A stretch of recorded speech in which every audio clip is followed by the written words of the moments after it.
Hi, and welcome back to my channel. Today, I'm so excited to have you here. Today's book is Don't Kiss Your Lab Partner, which I guess is good advice, right? Unless he happens to be really, really hot. We're going to do another YA romance confession time. If there was what I would call an epic fail in my career, it would be the Billionaire Academy series. And the only reason I would call it that is that it never really found an audience. It's a great book, and the whole series is fantastic if you get a chance to go onto Kindle and read them all. But I don't know why, but billionaires and young adults have a hard time meshing unless there's shape-shifting involved. And there is no shape-shifting in this book. So I know you're going to love it. It's a really good, fun book. What I wanted to take was a teenage girl who was very confident in herself and her path in life. I wanted her to have skills, and I wanted her to be a strong female lead, but also have some vulnerability. And so I think that all came out right, because pretty much that's how women are these days. We are incredibly strong and amazing, and we can accomplish anything we put our minds to. But when it comes to our hearts, we definitely can get vulnerable. So I'm going to send you into this story. I hope you enjoy it. Let me know what you think in the comments below, and I'll see you after. Don't Kiss Your Lab Partner. A young adult romance novel. Written by Lucy McConnell. Read by Joyce Dimmick. Chapter 1. This was my year. The year I'd win the Teen Advancement in Computer Science Award and pretty much have the rest of my life figured out. I mean, as a female in the male-dominated world of coding, there were a lot of doors open for my future. And since my mom was the highest-paid programmer in the world, I was set. But that didn't mean I could coast on her lab coattails. I hated coasters. There were plenty of them at my school. We didn't nickname it Billionaire Academy without reason. Each one of us was expected to go on to do great things in the world, to revolutionize products and industries. To run for presidential office and win. To guide our generation into the next revolution. I was down with that. Because I had the skills. I paused at the threshold to the computer science room. This moment where I began my sophomore year of high school and became eligible for the TACS Award would be one small step for me, but also a giant leap forward, and I wanted to savor it.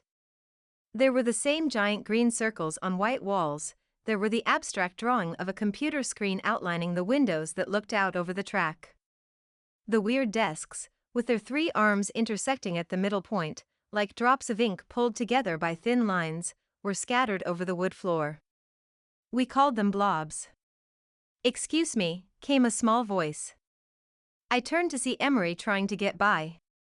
She was a scholarship student, shy but honest about who she was and determined to make her way at the school. I had worked with her on a science project last year. She was great, but had turned away from my invitations to hang out. I think I scared her a little. I could be pretty intense. She hugged a worn folder to her chest and kept her eyes on the ground. "Hey, Emery. You ready for a new year?" She nodded. Her eyes darted longingly toward a seat at the back of the class. I stepped aside to let her through. "I'll see you later?" She hummed in response as she hurried away. I'd discussed Emery's reserved nature with my dad, one of the top psychologists in his field. He'd told me she needed constant overtures of friendship from people she trusted. I don't know that she trusted me quite yet, but I hoped one day she would. The noise level in the hall rose, and I felt an urgency to get through the door before my big moment was snatched up in the rush of students before the tardy bell rang. I took a deep breath, lifted my foot, and crossed into the classroom. That was actually quite average feeling. I shrugged and headed to my desk. Not all great moments go down in history, especially at the moment they happen. Sure, walking on the moon was a first footstep that was broadcast and replayed for decades. But the first time Steve Jobs sat down at a computer was probably pretty normal. I headed for my seat blob, which was in the front row, on the far right by the window. Only it wasn't empty and waiting for me like it should have been. John Herrington III sat in my rolling chair. I stumbled over my own 2 feet in shock. It wasn't like I owned the spot. But everyone and their poodle knew that was where I sat. I'd been in that chair every computer science class since 7th grade. Before that, I'd taken up the same seat in the elementary school computer class. John Herrington III? He was the party kid. Literally. Like, people referred to him as that on the internet, and his Insta handle was Party Kid. His mom was a mommy blogger who made it big, posting pics about his birthday parties, Halloween parties, back-to-school parties. Parties were her thing, and she did them well. Crafts. Kid games. Themes. Face paint. She created the kind of events that made other moms feel bad about themselves. From there, she opened a chain of party stores that grew into a family legacy. At some point along the blogging journey, she'd moved over to make room for John. He had light brown hair, green eyes that grabbed attention, and an easy smile. Everyone in our class loved him and did their best to be on his guest list, because not only was a gathering at his house epic, but your social presence doubled the moment you posted your invite. I adjusted my hold on my backpack straps. It suddenly weighed 20 pounds more and dug into my shoulders. This was my year, and that was my seat. But I didn't have the Chloe Davenport ability to kick someone out of a desk or a social group. Her mean girl skills were legendary. Still, this was a big moment for me, and I needed to grab it. Well, there was nothing to it, he'd have to move. I marched over, my pleated uniform skirt bouncing against the back of my legs. I did my best to smile, a polite request wasn't out of my depth. If he refused? I faltered. Well, if that happened, I didn't know what I was going to do. A hush went over the 5 other people who had made it to class early. It was like one of those bad spaghetti westerns my grandpa used to make me watch when the sheriff walks into the saloon and singles out the bandit. At any second, I expected someone to play the good, the bad, and the ugly soundtrack on their phone. Hey! I walked to John's side, looking down at him. He didn't answer. I waited a beat. I mean, he could have been finishing a text or something. He didn't look up. John? I said louder. He kept his head down, looking at his phone in his lap. Of all the rude. There are certain social rules we all abide by to keep society running smoothly, and answering someone who is talking directly to you is one of them. I was trying to be nice. This was his first programming class. Wait. He shouldn't even be here. Advanced programming had prerequisites. I should know, I'd aced all of them. I grunted and kicked his chair. He blinked and looked up at me, pulling a tiny earbud out. It was so small it could have been an alien implant. Oh. And with one swift kick, I became the bad guy. Hey, Adele. John and I ran in different social circles, meaning he had a social circle and I did not. So it had been years since we'd had a reason to actually speak to one another, even though we'd attended the same schools since kindergarten. Something weird happened inside of me when he said my name. My stomach felt lighter, and then it flipped over. Not in the way it did when I'd eaten bad sushi, but in a new way. One that had me feeling off-center. I grabbed the back of his chair to steady myself. He smiled, tossing his honey-colored hair off his forehead with a jerk of his head. That move was High School Musical old, and yet he managed to keep it fresh. Some guys had Zac Efron magnetism down, and John was one of them. I wasn't falling for his charms. You're in my seat, I said as nicely and as firmly as I could. His face flushed deep red. 1 second he was all I have it together and the next he'd gone a completely different color. I'd never seen anything like it. I didn't know they were assigned. He scrambled to grab his things and stuff them in his messenger bag. They're not. His reaction was way more than I'd expected. He could have lounged in his chair and said some inane remark about it not having my name on it. Instead, he jumped like I'd hit him with an electrode. I held out both hands to slow him down. He did, his forehead wrinkling under that flop of hair that had come forward again. Then how is this your seat? He stood tall, making me have to look up to him. Had he grown over the summer? I'd have to go to my tiptoes to look him in the eye. No matter. I pulled my hands behind my back and twisted my fingers together. I've sat in that seat for the last 4 years. All summer long, when I visualized the time spent working on this project, I'd pictured myself in that desk. All my meditation work would be for nothing if I didn't get to sit here. I felt my lungs begin to tighten with anxiety. Bro, she's totally serious, said Trevor, who sat one blob table over. I threw him a grateful look. At the same time, I realized everyone was watching us. Though we didn't do more than interact in class, it was nice to know they had my back.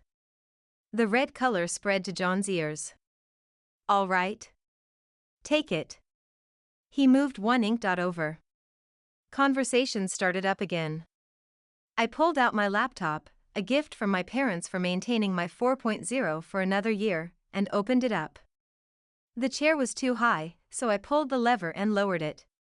Then it was too low. Who was I, Goldilocks or the Three Bears?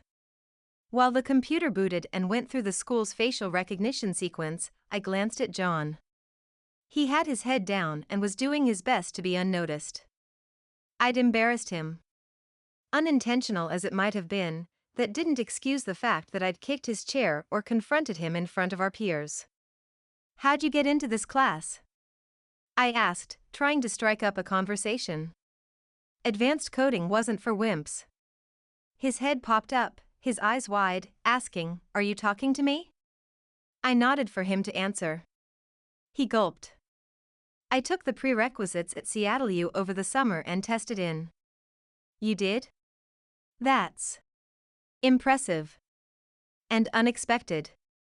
I'd seen his mom's posts over the summer. Water skiing. Sailing. Trampoline parties.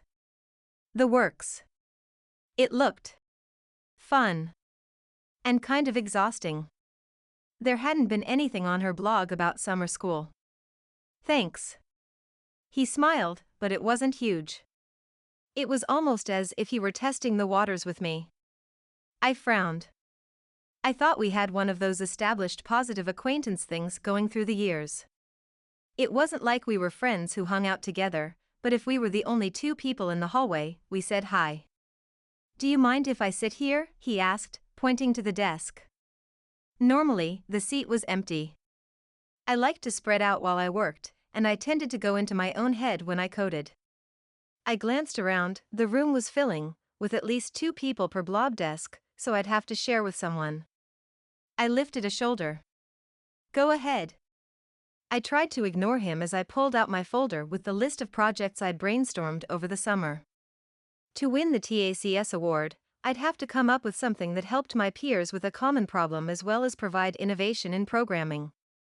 John rummaged in his bag and scooted his chair around, the wheels making a rumbling noise on the floor.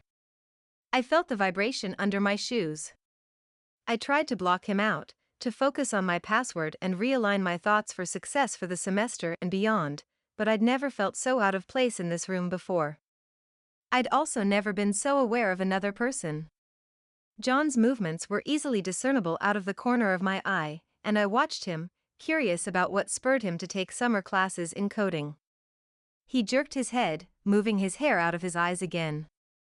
The bell rang, and I straightened in my seat. This was my year, and I wasn't going to let some honey-haired party boy distract me from my goal. Chapter 2. This year, we've decided to try something new. Mr. Hubert leaned against his desk and crossed his ankles. Well, I didn't decide it so much as the parental board did. Don't shoot the messenger. I chuckled politely like the rest of the class, but inside, my stomach churned. The board was made up of parents who wanted a say in how Billionaire Academy was run. Because we were a private school, funded solely on tuition payments and donations, the staff listened to the parents on the board and listened well. The usual commandment that came down from Parental Hill had to do with curfews for those of us who lived on campus, uniform changes, holiday schedules, and the like. Every once in a while, there would be a mandate about a class, but that was rare. I twisted a pen in my hands. My dad was on the board, and he hadn't said a word about any changes to my computer sci class. That was a bad sign. Dad was all over open communication. I glanced at John to see my worries mirrored in his face as our eyes met. I looked away quickly.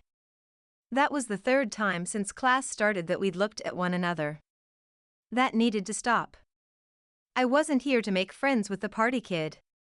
What I needed to do was stay focused on the assignments and get A's. Then I could go off to college, smash that, and pretty much dominate the world of programming. There wasn't room in my plan for a guy who had lots of muscles. His shirt wasn't straining against them per se, but it was definitely bulging in the shoulders.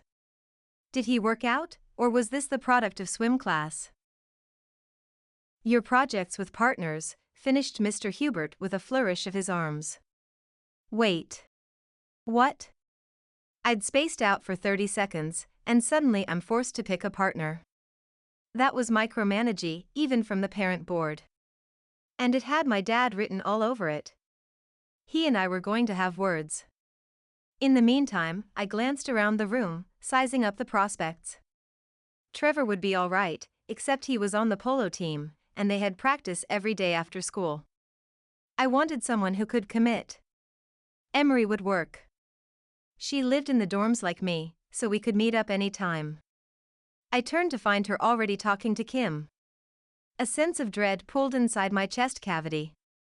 John leaned across the aisle and whispered something to Trevor, distracting me from what was going on up front. Please don't let me get stuck with the new guy. Since you're already in groups of 2, we'll stick with the person on your blob. Everyone shake hands and introduce yourself. He laughed at his own joke. There were no introductions necessary. There were chin jerks and a few fist bumps as people locked in with their partner. My hand flew into the air almost of its own volition, and I ignored the feeling of John's eyes on me. Mr. Hubert ignored me too.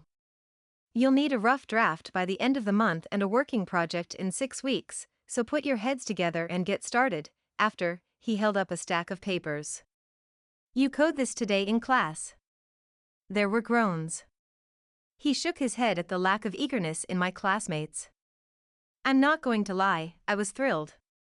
I clasped my hands in front of me, silently begging for a challenge. He passed out the papers starting on the other side of the room. I pretended to be really busy on my laptop. What I was about to do to John would be so mean, and I wasn't a mean person. It's just, I had so much writing on this project.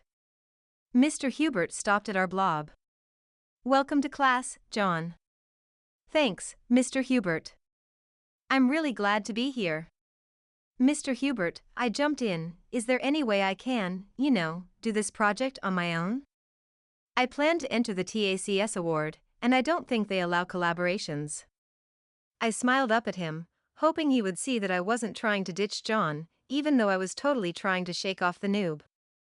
Mr. Hubert picked up his tie and laid it down over his buttons, smoothing it flat with his palm. Actually, they do. As of this year. It's one of the reasons the board decided to make this change. But I swallowed my impatience. Just because they allow a partnership doesn't mean we should have to work in partners. I scooted forward on my seat. I've been working ideas for this contest since 8th grade. It wouldn't be fair for someone to get credit for that. I could feel John watching me, and my face warmed. I glanced at him. Not that you're trying to steal my ideas or anything. I know you just got here and had no idea about this either. I had a stark feeling that I was embarrassing him, like I had when I kicked him out of my seat like a bully. Geez. If I'd known that class was going to take a turn down the crazy track of life, I'd have sat in the back with Emery. You're right. It's not fair. Mr. Hubert tapped the papers on the edge of my desk to line up the edges. John slouched in his chair. I sent him an I'm sorry look. I was. I really was. And because of my request, he'd have to do twice the work without a partner. Mr. Hubert set a paper down on each of our desks and walked away. So you'll just have to come up with an original idea between the two of you. I dropped my chin to my chest as swear words ran through my head, complete with ampersands and exclamation points. Mom said that even if I didn't say the actual words out loud, she could read them on my face, so I ducked. When I looked up again, John was already working on his assignment. So, my lead-in was so lame. He didn't glance up from the screen, but his hands stilled. I guess we're partners. I tried to sound perky, like I hadn't just stabbed him in the back and left his body to the vultures. Sorry about that, he muttered. I watched him for a moment. I tended to put people into categories or programs in my head. Like Chloe Davenport. She thrived on humiliating people around her. It made her tick. Emery was shy and needed a good friend. Sydney, my best friend, ran on chocolate ice cream and Diet Dr. Pepper, and she was a good listener. Loved that girl. So the box I'd put John in several years ago was kid who didn't take school seriously. The lines on his forehead contradicted that program and left me feeling like I'd put the wrong slash at the end of the line. It's fine, I answered. Not really the rousing bit of comfort he was looking for, but I couldn't exactly say that life was perfect at the moment, nor that I was happy to be stuck with him as a partner. The reason it was fine was that I had planned on doing all the work anyway. Therefore, he could flake out on me and I would be fine with it. We should probably come up with an idea sooner rather than later. He shook his head. I'm going to be lucky to get this done before the bell. Can we meet up later? I glanced over the assignment. I'd be done with time to spare. Okay. Later, then. I'll PM you. He nodded once and went back to his screen. I got down to business. 30 seconds into coding, I heard a tap tap tap pause tap tap. Blinking out of my zone, I looked around for the source of the noise. There were lots of small annoyances. Alexander was zipping up his backpack. Alicia popped her gum. The noise that had gotten to me was John bouncing his foot. He must have had a rock stuck in the treads, because it hit the wood floor and echoed through my brain. Every time. Ugh. My favorite class, my ticket into the world of programming, my place of zen had been infiltrated. I refocused, unable to get into the zone again, and barely finished before the bell. John Herrington III was ruining everything. Chapter 3. He will be the literal death of me. I bit off the head of a gummy worm. I kept a supply of gummy things in my top drawer for just such occasions. Like having a cute guy show up in my class, try to steal my seat, and my award-winning project ideas. Sydney, my best friend ever since I learned to type, selected a red and white worm from the bag. Working with him will not kill you. He's too cute for that. I ignored her comment. Was John cute? Yes. Yes, he was. That was not the problem. To top it off, if I want to enter the TACS Award, I have to share the credit with him. I flung my folder of ideas onto my new raspberry-colored bedspread. Mom had this thing about me coming back to school with old sheets. Actually, it was probably more of an issue of me bringing home blankets that had been in the dorm. She had them donated to the homeless shelter in Seattle. They didn't even get packed in the limo. Lupita, our head maid, arrived on the last day of school and packaged everything that Mom specified was not allowed in the house. Her germ fear was weird, because our school dorms were immaculate. One of the perks was daily maid service. Another was the excellent chef in the mess hall. While the school had a cafeteria, breakfast and dinner were served in a bistro-style dining room for those of us who lived in the dorms. We could eat any time between 5 a.m. and 8 p.m. I glared at the gummy worms, debating finishing off the bag or saving room for the braised beef and hot rolls on the menu tonight. Sydney flopped onto her stomach on my bed. So don't use your brilliant ideas for class. Do your own project on the side. I moaned and dropped my forehead to the desk with a thunk. It doesn't work like that. The project has to be sponsored by a teacher from your school. Mr. Hubert only endorses projects he's overseen in class. It's so not fair. Everything he's ever said to me, every comment on a project, has pushed me in this direction. I had it in the bag. I rooted blindly for the gummy worms. I needed some serious sugar therapy. My dad would be mortified to know I was feeding my feelings. Just one more reason I was happy to be in the dorms instead of living at home. It was better this way. Mom and Dad didn't have to plan their lives around my schedule, and I was out from under the microscope Dr. Dad kept on me when I was home. Okay, I'm out of ideas. She rolled over on her back and stared up at the ceiling. I sat up and stared at my laptop. I'm not even in the mood to code. Wow, you are depressed. She grabbed my fluffy pillow and hugged it to her chest. Do you remember when you had a crush on John? I felt a flash of annoyance that she would even bring that up, and it spurred me to grab the pillow and yank it away from her. I was in the 2nd grade. She grinned. Yeah, but you liked him for the whole year. You used to stalk his mom's blog. I groaned.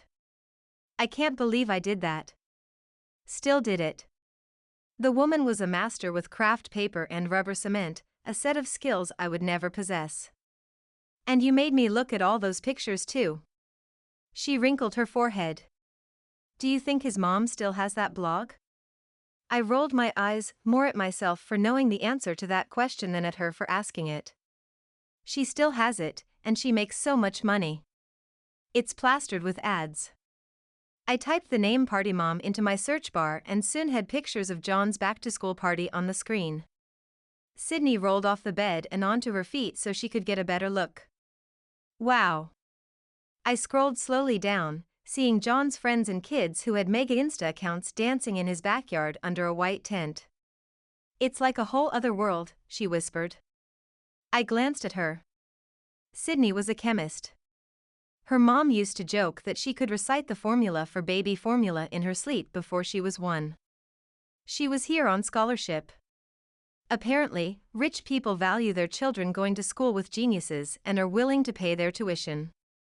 Mom was big on the theory that you raise up to the level of the people around you.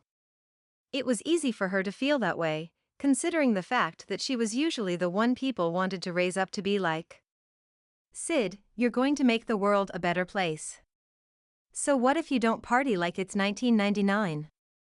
That was still a thing, wasn't it? She shoved my shoulder. It's not just the parties. Don't you want to, have a boyfriend? I widened my eyes. Do you? She twirled her hair around her finger. Maybe. I sat in shock for a beat longer than I should have. Her head came up, and she implored me with a look not to make fun of her. I wasn't going to. I was just surprised. As far as I knew, test tubes and math equations were the only things that turned her head. Who? Anthony James, she whispered. Really? Anthony wasn't anything special. He was on the swim team like John and had average grades and kind of a big nose. You like him? She nodded quickly. He's just. We have gym together and he jogged the track with me today. We kept pace and talked about school and stuff. I don't know. He seems nice. She lifted a shoulder. I jumped up to hug her. That's lit. My best friend was going to get a boyfriend. A part of me ached. I knew what a boy could do to besties. But I wouldn't let him come between us. I could share Sydney, especially if he treated her right. If not, he'd better watch out. Tell me what he said. I dragged her over to sit next to me, feeling like I'd stepped into an alternate universe, one I wasn't ready to enter. I mean, Sydney and I usually discussed homework and formulas and algorithms, not boys. First John landed on my radar, as a lab partner and nothing else. But now, Sydney flapped her hands and gushed about Anthony's blue eyes. What was this world coming to? I wasn't sure I was ready for this. I had a plan, and guys weren't part of it. I had this sinking feeling that I'd missed a variable and my formula for the perfect sophomore year was wrong. John didn't PM me before bed, and my heart sank. It looked like even with a partner, I was on my own. Chapter 4. I passed John in the hall the next day, and he stopped me to set up a meeting in the library after classes were over. He didn't have much time because his mom was blogging a fall dinner picnic or something, but we needed to have an idea solidified before next class. The library is the one room of the school that looked like it matched the outside. The building was made of red brick with white pillars and black shutters. It was supposed to look like an Ivy League college campus. I guess with all the old trees, the huge lawn out front, and the circular drive, it did. But once you stepped inside, everything was modern. The classrooms were electronic wonders. The colors were bright, the furniture innovative, and light was a major design theme. Every inch was meant to remind us of our bright futures. Except the library. The heavy wooden doors sported a plaque that read, "The Beast's Library. Donated by Belmoro." Every time I entered, I couldn't help but hear the strained notes of a harpsichord. Lined with dark wooden bookshelves, the room felt like walking into a warm blanket. There were low light lamps on each desk that ran up the center aisle. A few other study spots were tucked into alcoves, and bench seats with fluffy cushions resided in each arched window.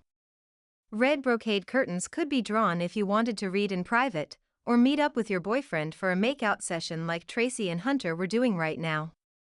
Even with the curtains closed, I knew it was them because they'd left their backpacks on the floor next to the alcove. You couldn't miss Hunter's. It had a basketball keychain on it and was autographed by some NBA player who had horrible handwriting. I picked a table on the other end of the room. Yesterday, I would have been totally down on the two of them for meeting up like that. But after talking with Sydney and opening a door to the idea of boyfriends, I was kind of wondering how it all happened. Like, did they plan to meet up and just jump into kissing, or had they talked first? Were there rules to making out? John dropped his backpack on the table, and his laptop inside made a big thump. I cringed. In our house, you treated your laptop like it was one boot up away from crashing at all times. I jerked my eyes off the backpacks coupled together outside the curtain and looked up at him. My breath hitched. His striped tie was loose, and his hair looked like he'd been running his fingers through it. I cocked my head. I wonder what it would feel like to run my fingers through it. "You okay?" he asked. I sat up tall. I didn't need to think about running fingers through hair, his or anyone else's. "Great," I chirped. My heart beat fast and made concentrating difficult. He settled into the seat across from me and grinned. "I've got a great idea." "Oh?" I took a deep breath to calm myself so I could hear him over my blood pumping loudly in my ears. Prom.com, he flipped open a folder to where he'd doodled a graphic of a heart around the words prom.com. I stared at it for a minute. I don't get it.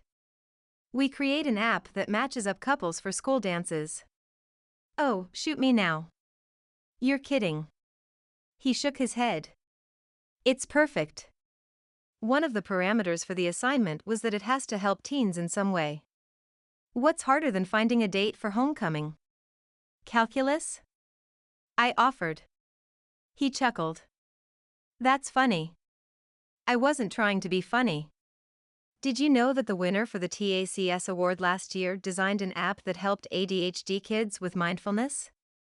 It's been used in schools and homes for 6 months and is making a major difference in their behavior in school as well as their ability to focus on homework. It's changing lives. He pinched his chin as he thought. That's what I'm up against for the award, and you want me to walk in there with a dating app? He slumped over. What did you have in mind? Well, I rubbed my lips together. Depression in teens is on the rise. I want to create an app that provides games and activities that increase serotonin levels and boost moods. I wasn't going to use one of the ideas I'd come up with over the summer, but we needed a win. I needed a win. And this app was the perfect combination of both my parents' lives' work. It was groundbreaking. Explain how that would look. I retrieved my summer notebook out of my backpack and flipped open to the page. Teens wear a watch that monitors things like blood pressure and heart rate. Like a Fitbit? Yes, but better, because it also tracks what they ate and how often for those struggling with eating disorders. They can take pics of their plates to send to their parents or a mental health professional who is monitoring their progress. I glanced up from the page to gauge his reaction and found his brow lowered and his jaw set. You don't like it, I stated. It's one more way for parents to control their kids. No. I rubbed my palms together. It's a tool to help kids who struggle. Trust me, any kid struggling with depression isn't going to want a tattletale strapped to his wrist. I hadn't thought of that, and I didn't like that it was the first thing he thought of either. It's important. It could change lives. He shook his head. It's invasive. I think the word you're looking for is innovative. This was my best idea. I'd researched not only teen mental health but the past 5 winners of the TACS Award, and they all focused on big issues, hard issues. Things that made a difference. We're supposed to help people our age. He leaned forward, his green eyes blazing. Not tether them like a dog on a leash. Oh my gosh. You have no vision at all. My heart picked up speed, only this time, instead of being a pleasant sprint, it hammered in anger. I can't believe Hubert is making us work together. I'm not thrilled about it either, he ground out. Thanks.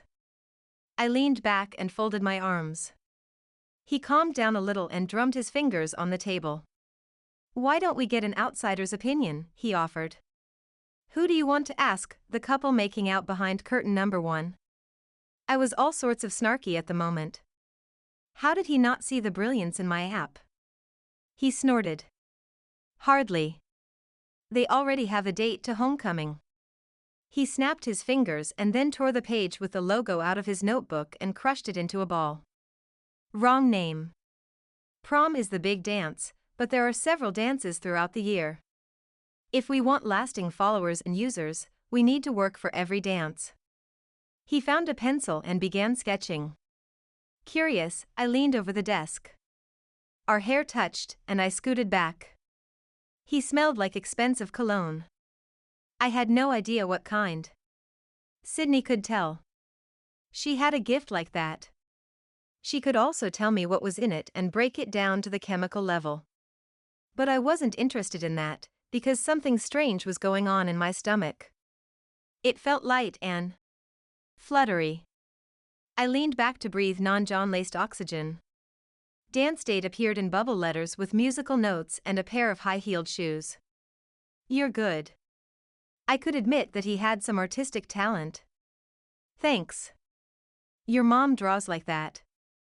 I'd seen her handiwork on her blog. He frowned. Yeah. Flipping the notebook around, he showed me the design. His green eyes were full of hope. It had market reach, but I just don't think it will impress the judges. Let me look at the information. He Googled the award. While I waited, I made graphics for my app idea on my computer. One of the major categories is reach. This will reach more high schoolers than an app for mental health that their parents have to make them download. Yeah, but it's not going to change lives. You don't know that. I leveled him with a stare. In truth, I acted more confident than I felt. My life had been changed by a guy my best friend was on a date with right at this moment. She'd texted me 18 times today about Anthony. That was abnormal, and I was on uneven ground. Change wasn't always a good thing. I'll make you a deal. He caught my gaze and held it. Darn those green eyes. They actually had me considering this. What deal? I'll put both ideas on my Insta account and take a poll. I have teen followers from all over the world. That's not fair. They'll vote for your idea because they're your followers. He sighed. I'm not going to tell them which one is my idea. Wait, what if someone steals my idea and enters it? What if we did your idea and got beaten by my idea for the award? Not going to happen. I'll make it vague enough that they won't be able to copy. How are you going to do that? I'll just ask if they want an app to help them find a date for a dance or if they want an app that would help with depression. I thought about it for a second. Okay, that could work. But list the depression one first, and don't say anything about the TACS Award. Got it. He started typing on his phone. We'll leave it up over the weekend and have an answer by Monday. How do I know you're not going to spend the weekend stacking the deck? Because I'll be stuck at my mom's annual pumpkin harvest party, he said flatly. Oh yeah. I'd forgotten she did that. The woman was a machine. Wait. Stuck? I asked. He nodded. Don't you want to go? It looked like a blast. You know, when I stalked him in the 2nd grade. And maybe a few times after then when I'd been bored and browsed her site. It's expected. What's expected? Me, in the pictures. The bitterness that came with that statement caught me off guard. I bit my lip. Sorry. It's just. Never mind. He stood up and started loading his backpack. I reached out and touched his hand.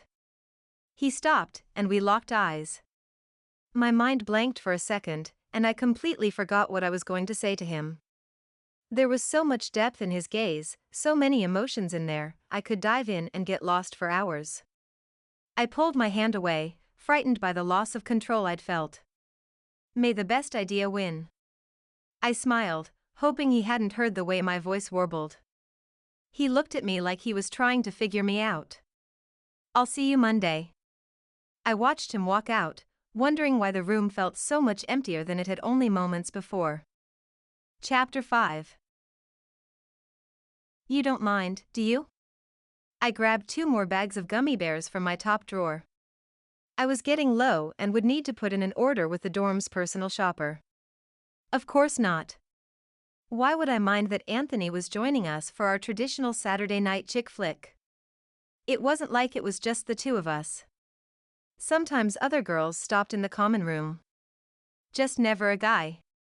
I'm so glad, she gushed, clasping her hands in front of her and turning pink. So, tell me how he asked you. I was still confused about how this coupling thing worked.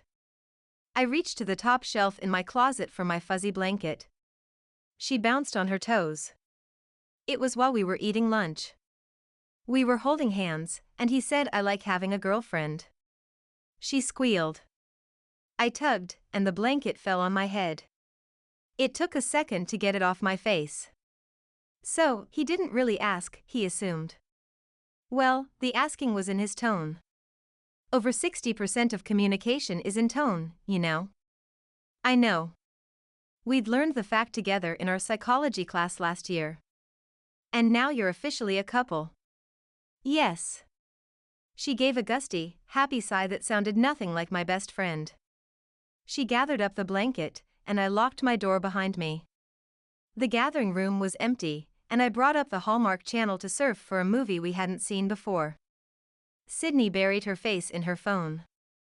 He'll be here in less than 3 minutes. Great. She hopped off the couch. I'm going to meet him, and we'll grab some salty snacks from the bistro on our way back. Okay. I had a plethora of sugar but wasn't one to stock chips and things. She liked to balance her junk food, equal parts sugar and salt. I queued up the movie and arranged my blanket on the couch. Then I reconsidered. I didn't mind sharing a blanket with Sydney, but adding Anthony into the mix made me feel creepy. I bunched the blanket up so only I could use it. Sid could get her own if she wanted to share. I sat down, tapping my foot for a minute. Where were they? It didn't take this long to swing through the bistro. I pulled out my phone and checked the poll John had set up online.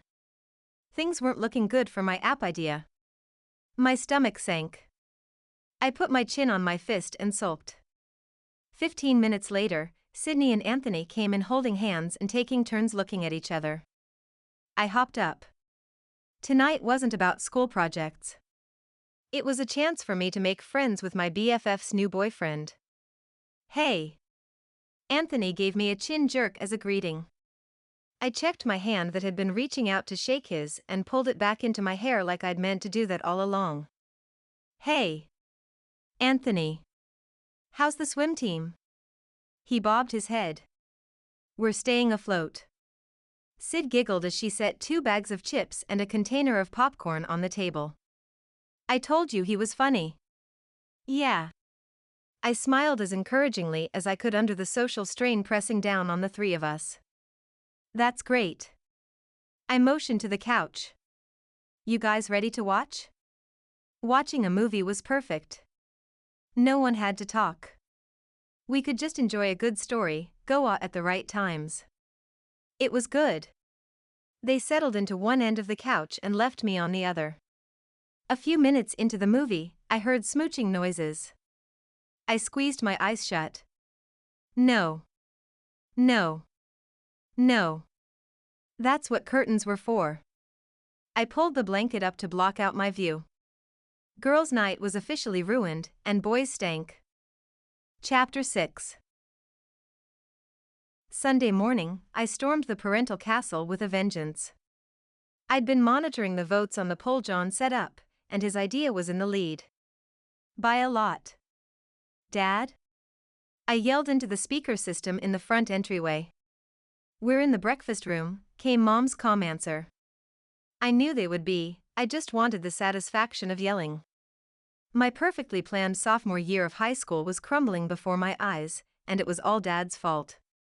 I stomped down the hall, through the receiving room, past the television room and the study, and traversed the formal dining hall while I stewed.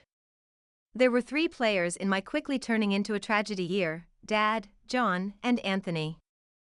Anthony had called Sydney first thing in the morning, and the 2 of them disappeared behind a curtain in the library before I had a chance to tell her goodbye. I'd planned to be grown up about her new relationship, but share schmare. Her overly adoring looks his direction made me want to throw something. Hey, pumpkin. Mom hugged me as I entered the room. She smelled like orchids and blueberries. Hi. I hugged her lightly. I might be in a crisis, but I couldn't let on. Dad could smell teenage angst a mile away. He must have caught a hint of it in my tone before, because his eyes were alight with interest. I swear he thrived when others around him were falling apart. The last thing I wanted to tell him was that I had lost my best friend to a kid with a big nose and resented the heck out of the fact that our Saturday movie night had included a 6'1" swimmer. I could avoid the subject, because today's brunch was all about goal setting. I'd gotten the text yesterday that I should arrive with some goals in mind. We did this every year at the start of school. I used to love it. We'd write a list, look ahead at where I wanted to be. It energized me for the coming year. Even Mom and Dad set goals. Last year, Dad wanted to be published in Psychology Now magazine 6 times, he made 8 issues.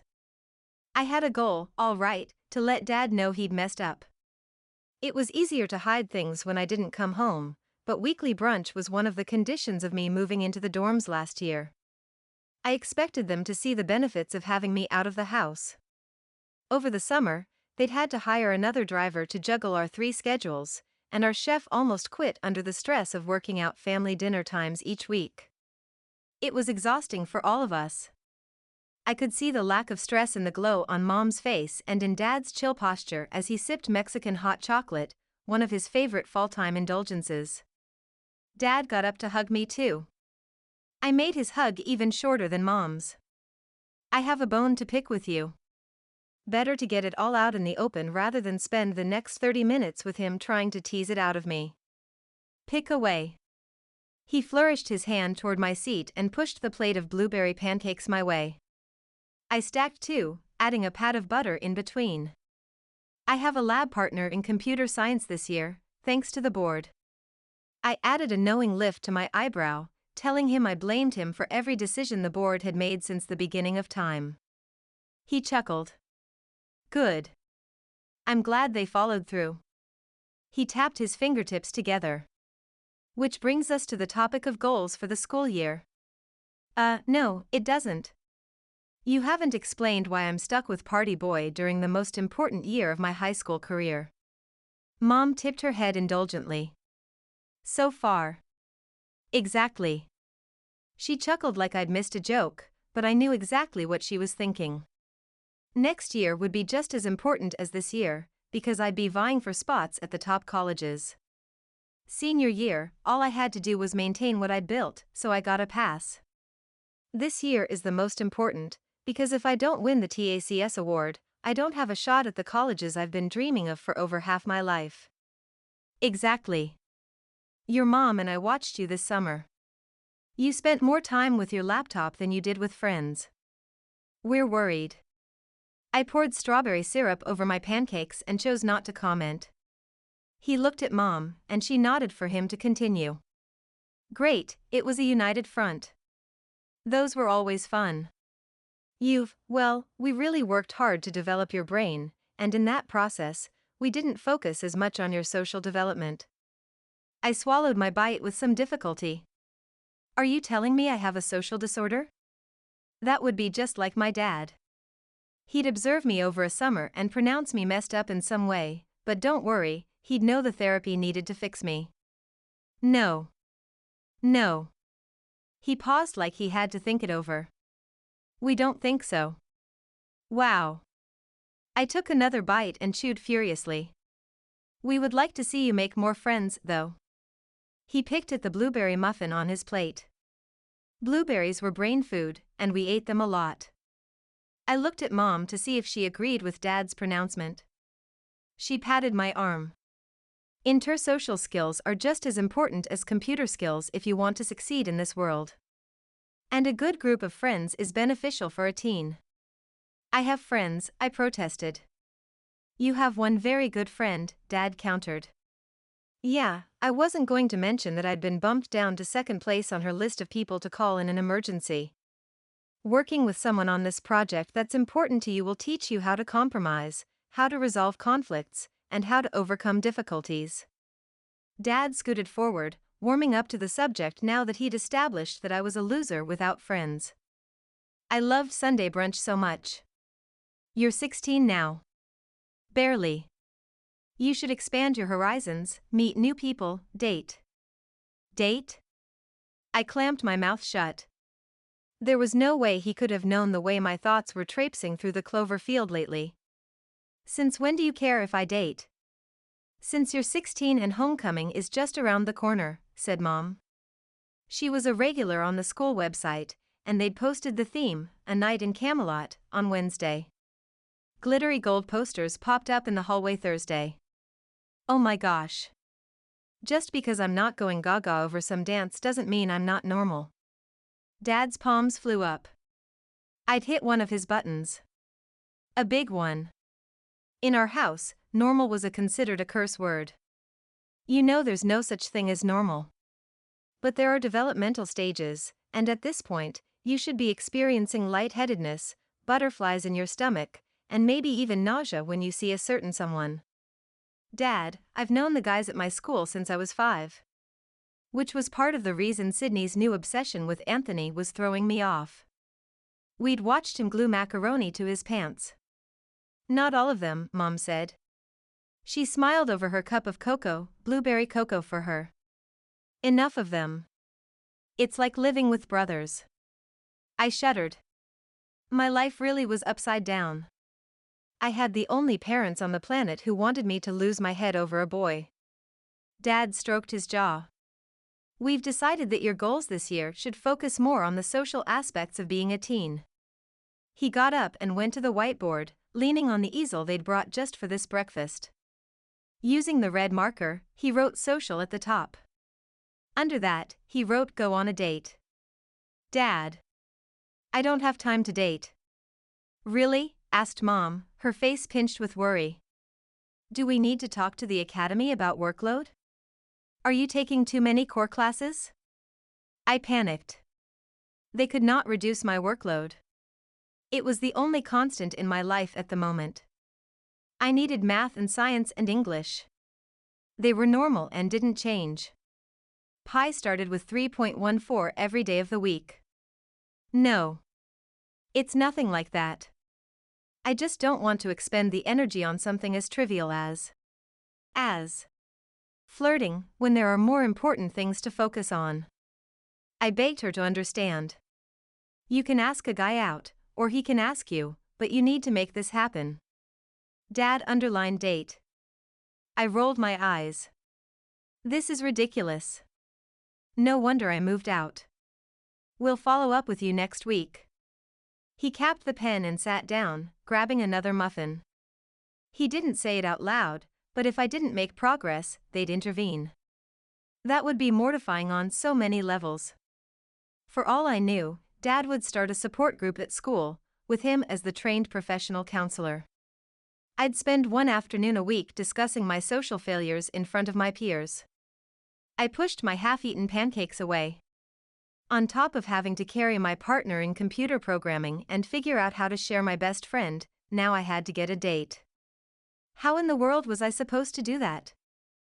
Chapter 7. I dragged my feet getting to class the next Monday. It was the first time I hadn't run into computer science with a smile on my face. John's idea had one. By a landslide. I guess kids cared more about getting a date to the big dance than they cared about mental health issues. Who knew? I kind of had an idea why, but I doubted most kids were under the parental pressure that I was. If all else failed, I'd program myself a date in the app, just to get my dad off my back. I only hoped the judges felt the same way as the 17,000 teens who voted, because I would hold up my end of the bargain and write a dating app. Heaven help me. Hey! I set my bag on the floor and took a seat at our blob desk. John was deep into his laptop but looked up, a smile on his face. I wish I could say it was a self-satisfied smile, because then I could hate him for being right. But it wasn't. He just looked happy to see me, which made my stomach flutter like it was trying to lift into my chest. Hey, he replied. I cocked my head. Had his voice always been that husky? The bell rang. I used it as an excuse to pull my eyes away from his. All right. Hubert strode to the middle of the room, clapping his hands for attention. There was an electronic whiteboard on one wall, but the desks were set up for the teacher to stand in the middle of the room. I wouldn't mind a conversation with the architects/designers of the school. It was hard to focus when your teacher constantly spun in a circle. Today is a lab day to work on your projects. You should have an idea.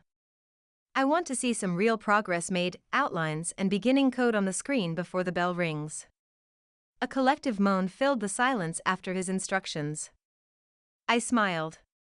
This was the best kind of class, one where I could get my fingers on a keyboard. Mr. Hubert went back to his desk, and everyone started talking at once. I turned to John at the same time he turned to me. His hair was tousled, like it had been windblown on the way to school. The academy was on an island on a lake in the shadow of Mount Rainier. Many of the students lived in houses along the lake shore. Some even commuted on boats to the private dock each morning. Was John one of those kids? He didn't live in the dorms, I knew that much. The location of his house was top secret to keep paparazzi and other bloggers from posting pics of events before his mom had a chance to post them. Enough people knew where he lived, but they'd signed non-disclosure statements. You're already deep in thought. He chuckled as he clicked a pen. If only he knew I'd been thinking deeply about his hair, because that wasn't embarrassing.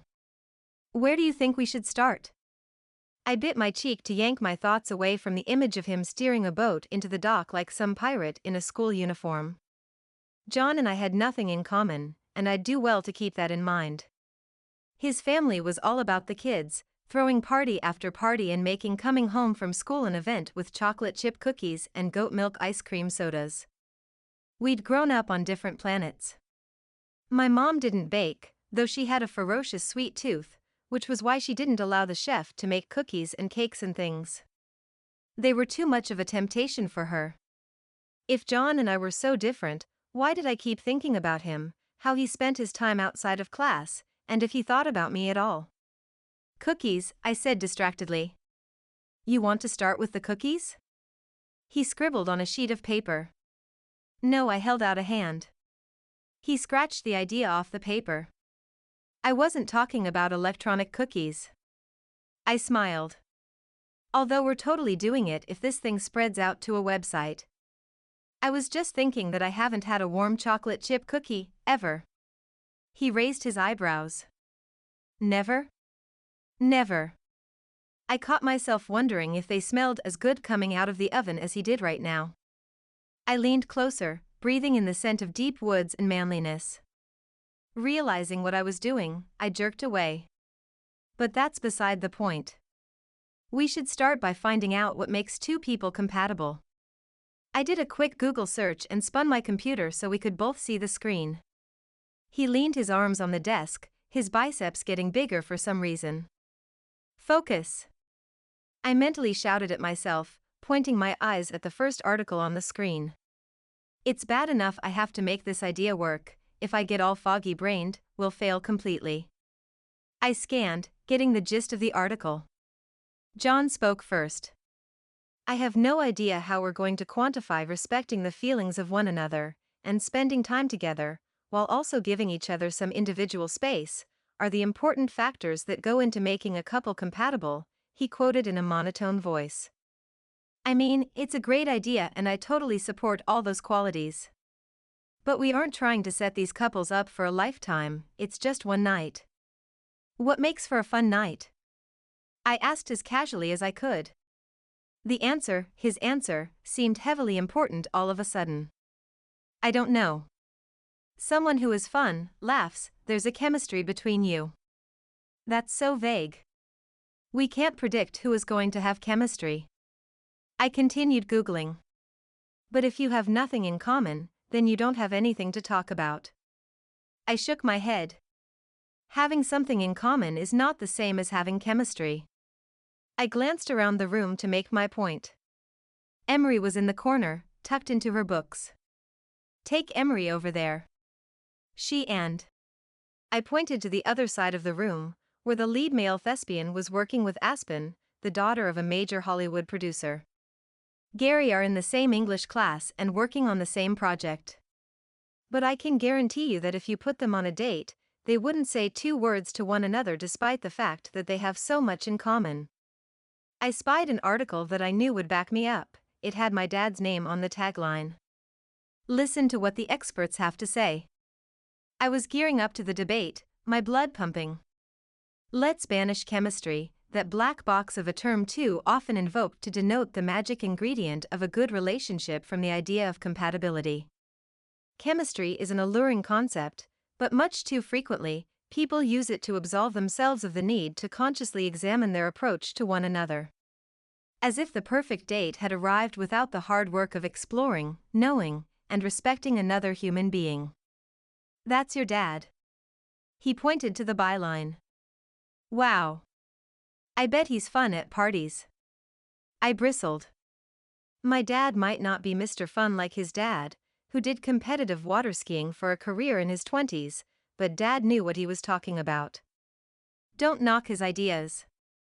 I think chemistry is a false idea for a good time. You don't have to have a connection to have a good time. That's where I think you're wrong.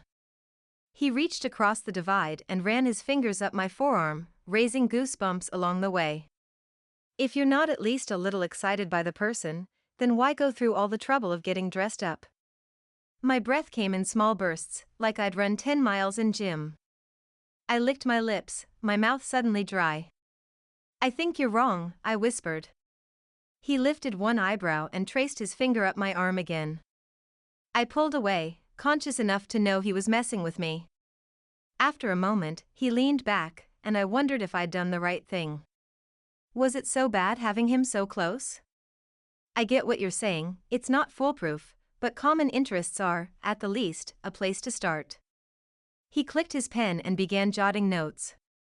We'll ask about hobbies and extracurriculars, sports, music, movies, that sort of thing. Having something to talk about is better than not having anything. I conceded. There may be a variant, though. Like a loud football player who needs a quieter personality to balance him out. I'll work that variant into the algorithm. He looked up from his sheet, interest in his eyes. You can do that? I nodded. Yeah. He shook his head. You're super smart. I wouldn't have the first clue how to. He clamped his lips together, as if he'd said more than he should have. He dropped his chin and started writing again. You're really smart, Adele. I blushed. It was a good thing his head was down and he didn't see, because I turned red, so red I could see my color change reflected in the laptop screen. Thanks, I whispered.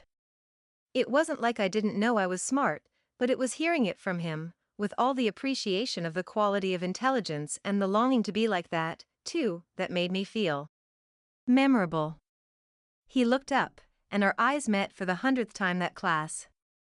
Only this time, there was something else there. Appreciation. Admiration. The bell rang, breaking the spell. I have English.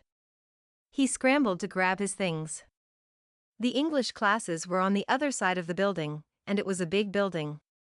I'll work on ideas. See you next class? He paused in his leaving, as if he was worried I wouldn't be there next time, that I'd stand him up. Of course. I smiled, probably bigger than I should, considering the question, but I was all sorts of unexplainably giddy. A grin split his face. Good.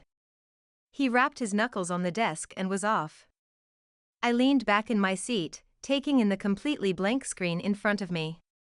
No code. Crap. I had a lot of work ahead of me. I started mapping the algorithm in the back of my mind while I shut the computer and slid it into my backpack. At least Hubert hadn't left his desk. I didn't want to explain why I hadn't touched the keyboard for more than a Google search.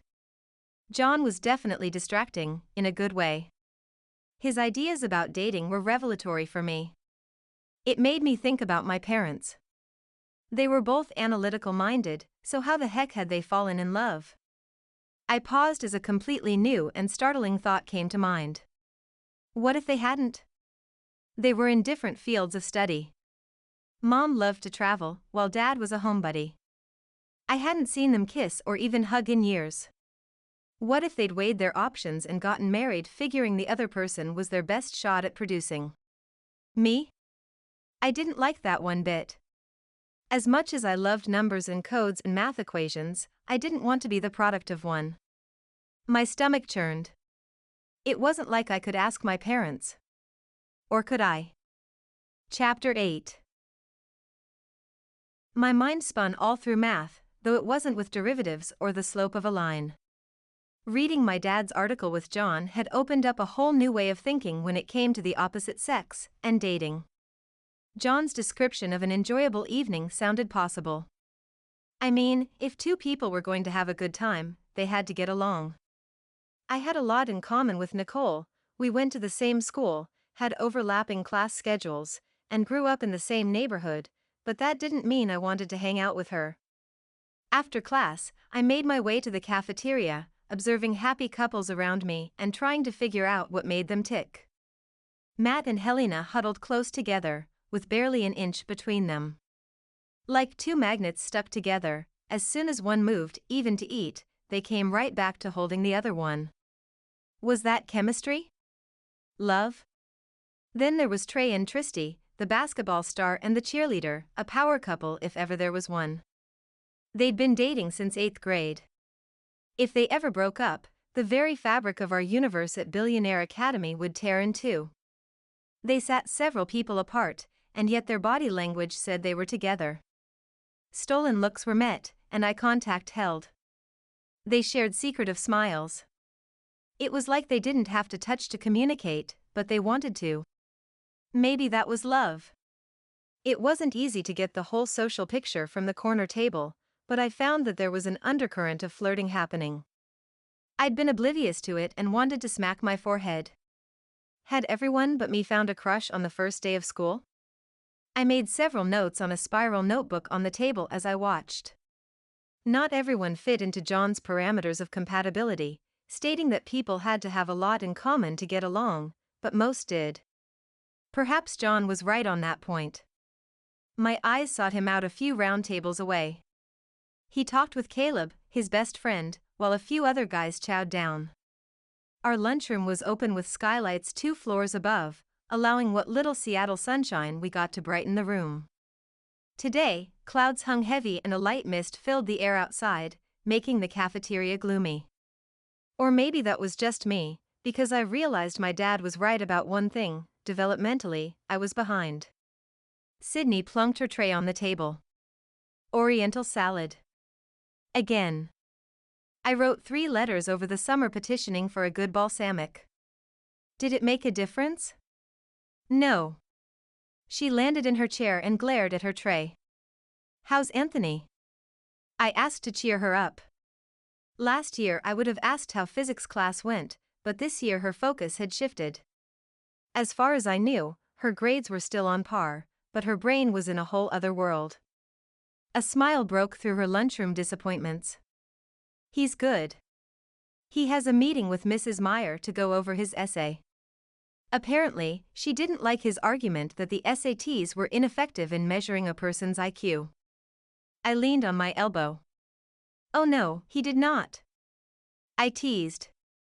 She nodded, her grin getting wider. He totally went there. And now he has to spend lunch listening to the benefits of standardized testing.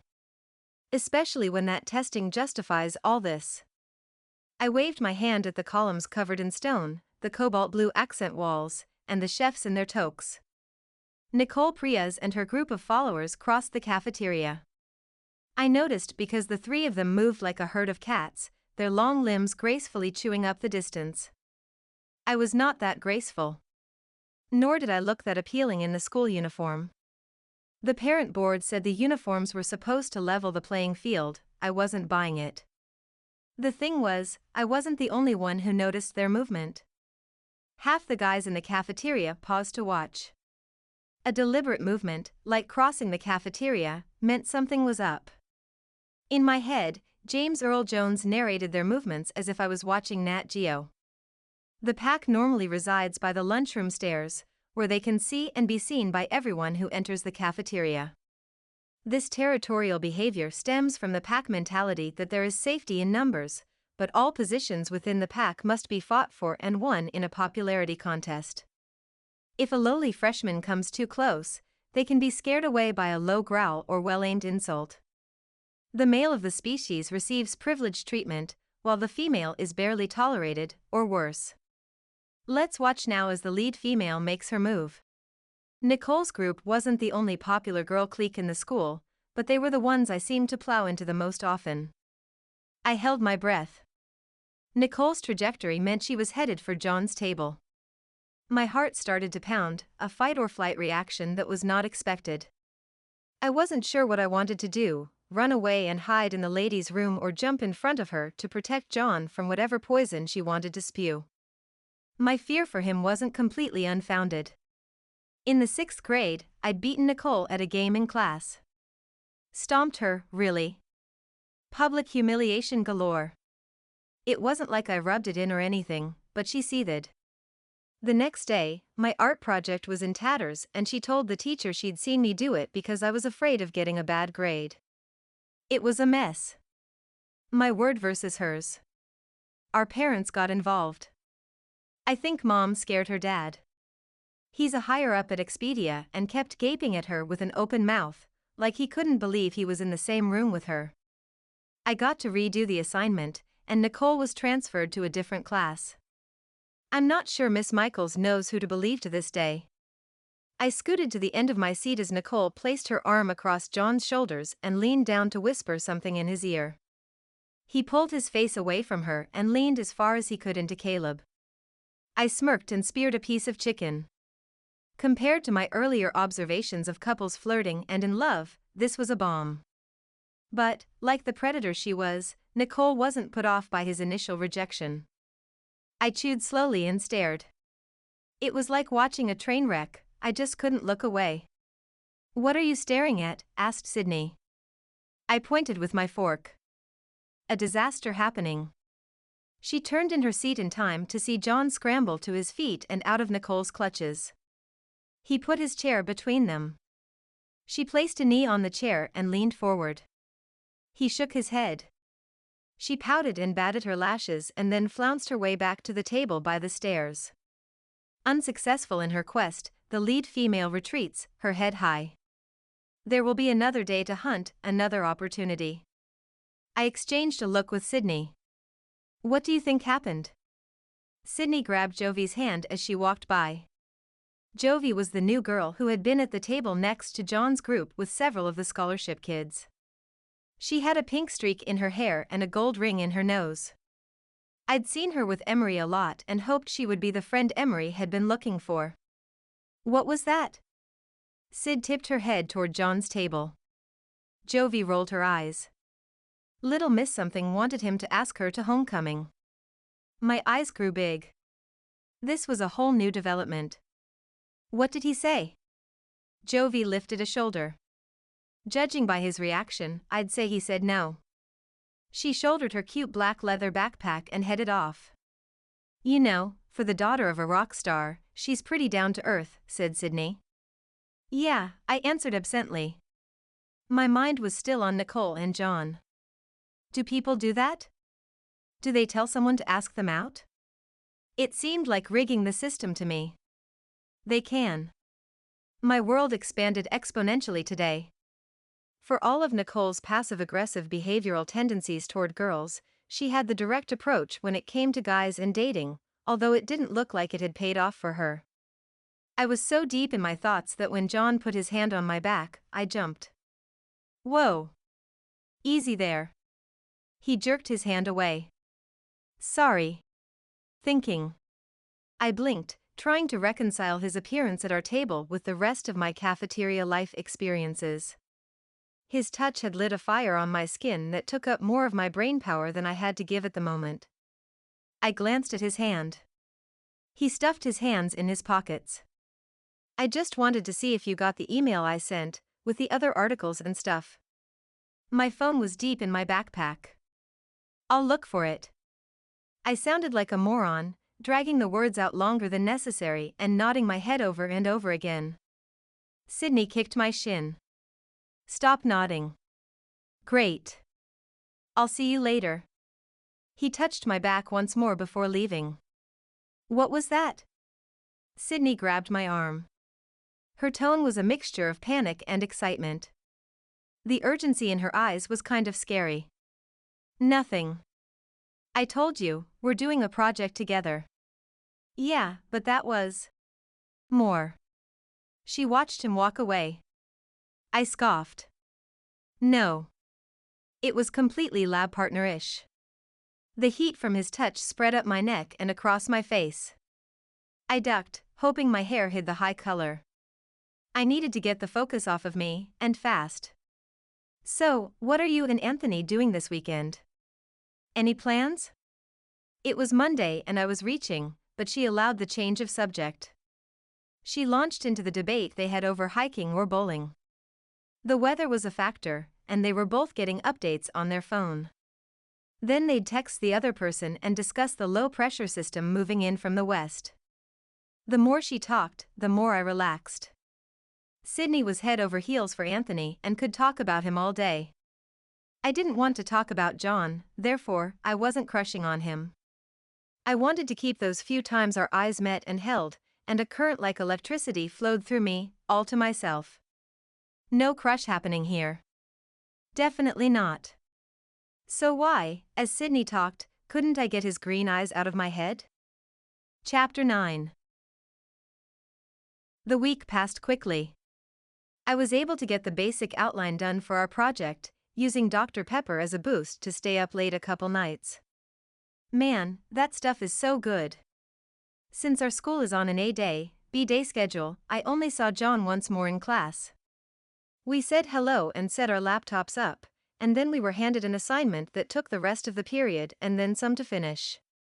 He left stressed, his hands buried deep in his pockets. I may have also stalked his mom's blog Friday and Saturday. I couldn't help it. I missed his conversation.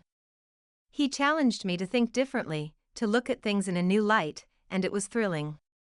His mom posted about a quiet evening at home, making s'mores around their fire pit in the backyard Friday night. I couldn't help but wonder how big this backyard was. Over the years, they'd had blow-up slides, bouncy houses, a temporary outdoor bowling alley, 2 swimming pools, and a hot tub. And I clicked through all that on my 15-minute study break. Okay, maybe it was 20 minutes. John was in every post. He was always smiling. Caleb was there a lot. So was Nicole. I hadn't noticed how much time they spent together outside of school, but the evidence was right there in pixel form. By the time I'd clicked through the last 3 months, I was sick to my stomach. They were adorable together on screen. Pure clickbait. Ugh. On that happy note, I trundled off to brunch with my parents. I hope to cut today's visit short. Sid and I had plans to hike a new trail in Interlaken Park. The reviews said it offered a steep grade and serenity. Exactly what I needed after staring at a screen for days. Anthony was bringing a friend from the swim team. It sounded suspiciously like a setup, but I went with it because my dad had the dumb goal of dating this semester and I hadn't made any progress. I felt like I was still in the research stage, observing others and learning the lay of the land. As soon as I had a grasp on a concept, someone threw in a totally new rule. I thanked our driver and headed inside. I didn't yell into the speaker system this week. Truth be told, I wasn't as upset with my dad for making us work in partners as I had been the week before. Don't get me wrong, I was sure my shot at the TACS Award was gone, but I was coming to terms with the loss. Mostly because I didn't have time to mope about it. I had bigger things to worry about. Like if I was a test tube baby. I know, there are lots of people who were conceived in glass, and they have great lives. It was just that I'd thought one thing my whole life, and now I wasn't so sure. I took the last stretch of floor on quiet feet, hoping to get a glimpse of my parents together without them knowing I watched. The table was laid out in a variety of green foods. Sliced avocados. Omelets made with broccoli. A steaming teapot no doubt loaded with green tea. I'd bet a week of donuts that the jug of green liquid was a spinach smoothie. Dad was in his seat, his head bent over a screen. I squinted and could just make out the Washington Post logo at the top. Mom was working on a mental game, Sudoku on steroids, she'd called it once. She had her hair pulled up in a messy bun and chewed on the eraser as she considered her next play. I thought back to the summer where we ate together almost daily. We didn't have these kinds of brunches. Instead, we ate pancakes and muffins and sausage and eggs. It was glorious. Unlike my peers who couldn't seem to get enough of one another, Mom and Dad acted like they'd had their fill. They weren't even talking. My heart dropped low. This was not a good sign. Before I could drop into a teenage depression, I walked in. "Why are we eating so weird?" I asked as I hugged Dad before he got out of his seat. Mom set her game book aside. "Because I can't feed you during the week, so I'm packing all my motherly instincts into this one meal." I grinned. "And that means I have to have spinach for breakfast?" "Yep." Dad poured me a cup of smoothie. I'd had Pierre's smoothies before and prayed the chef wouldn't let me down this time. I sipped, looking for the apple flavoring that indicated he'd stuffed as much fruit into the green monster as he could. The sugars hit my tongue with a satisfying zing. We worked to dish food and transfer platters across the table. Unlike the school, which packed the place with round equalizing tables, we had a square table. Dad sat across from Mom, and I was between them. I suddenly didn't like the arrangement. They could have sat together. "I checked your grades. They're looking great." Mom smiled at me. "Are you glad you took a heavier schedule?" I thought about the hours and hours I'd had to put in because I'd opted to continue with Latin and add Spanish on top of it. I'd taken German in junior high and spent a summer in Berlin while Mom worked with a company there. Mom and I had gone back and forth for a week over the pros and cons of taking an additional heavy homework class before I'd clicked the squares on my online registration packet. I think the payoff will be worth it in the end. Knowing 3 languages will open up the world for me. Dad chuckled. "What's next? French?" I tipped my head, considering. Maybe. Chinese would be more helpful, though. He nodded. I've been thinking of signing up for a class or two myself.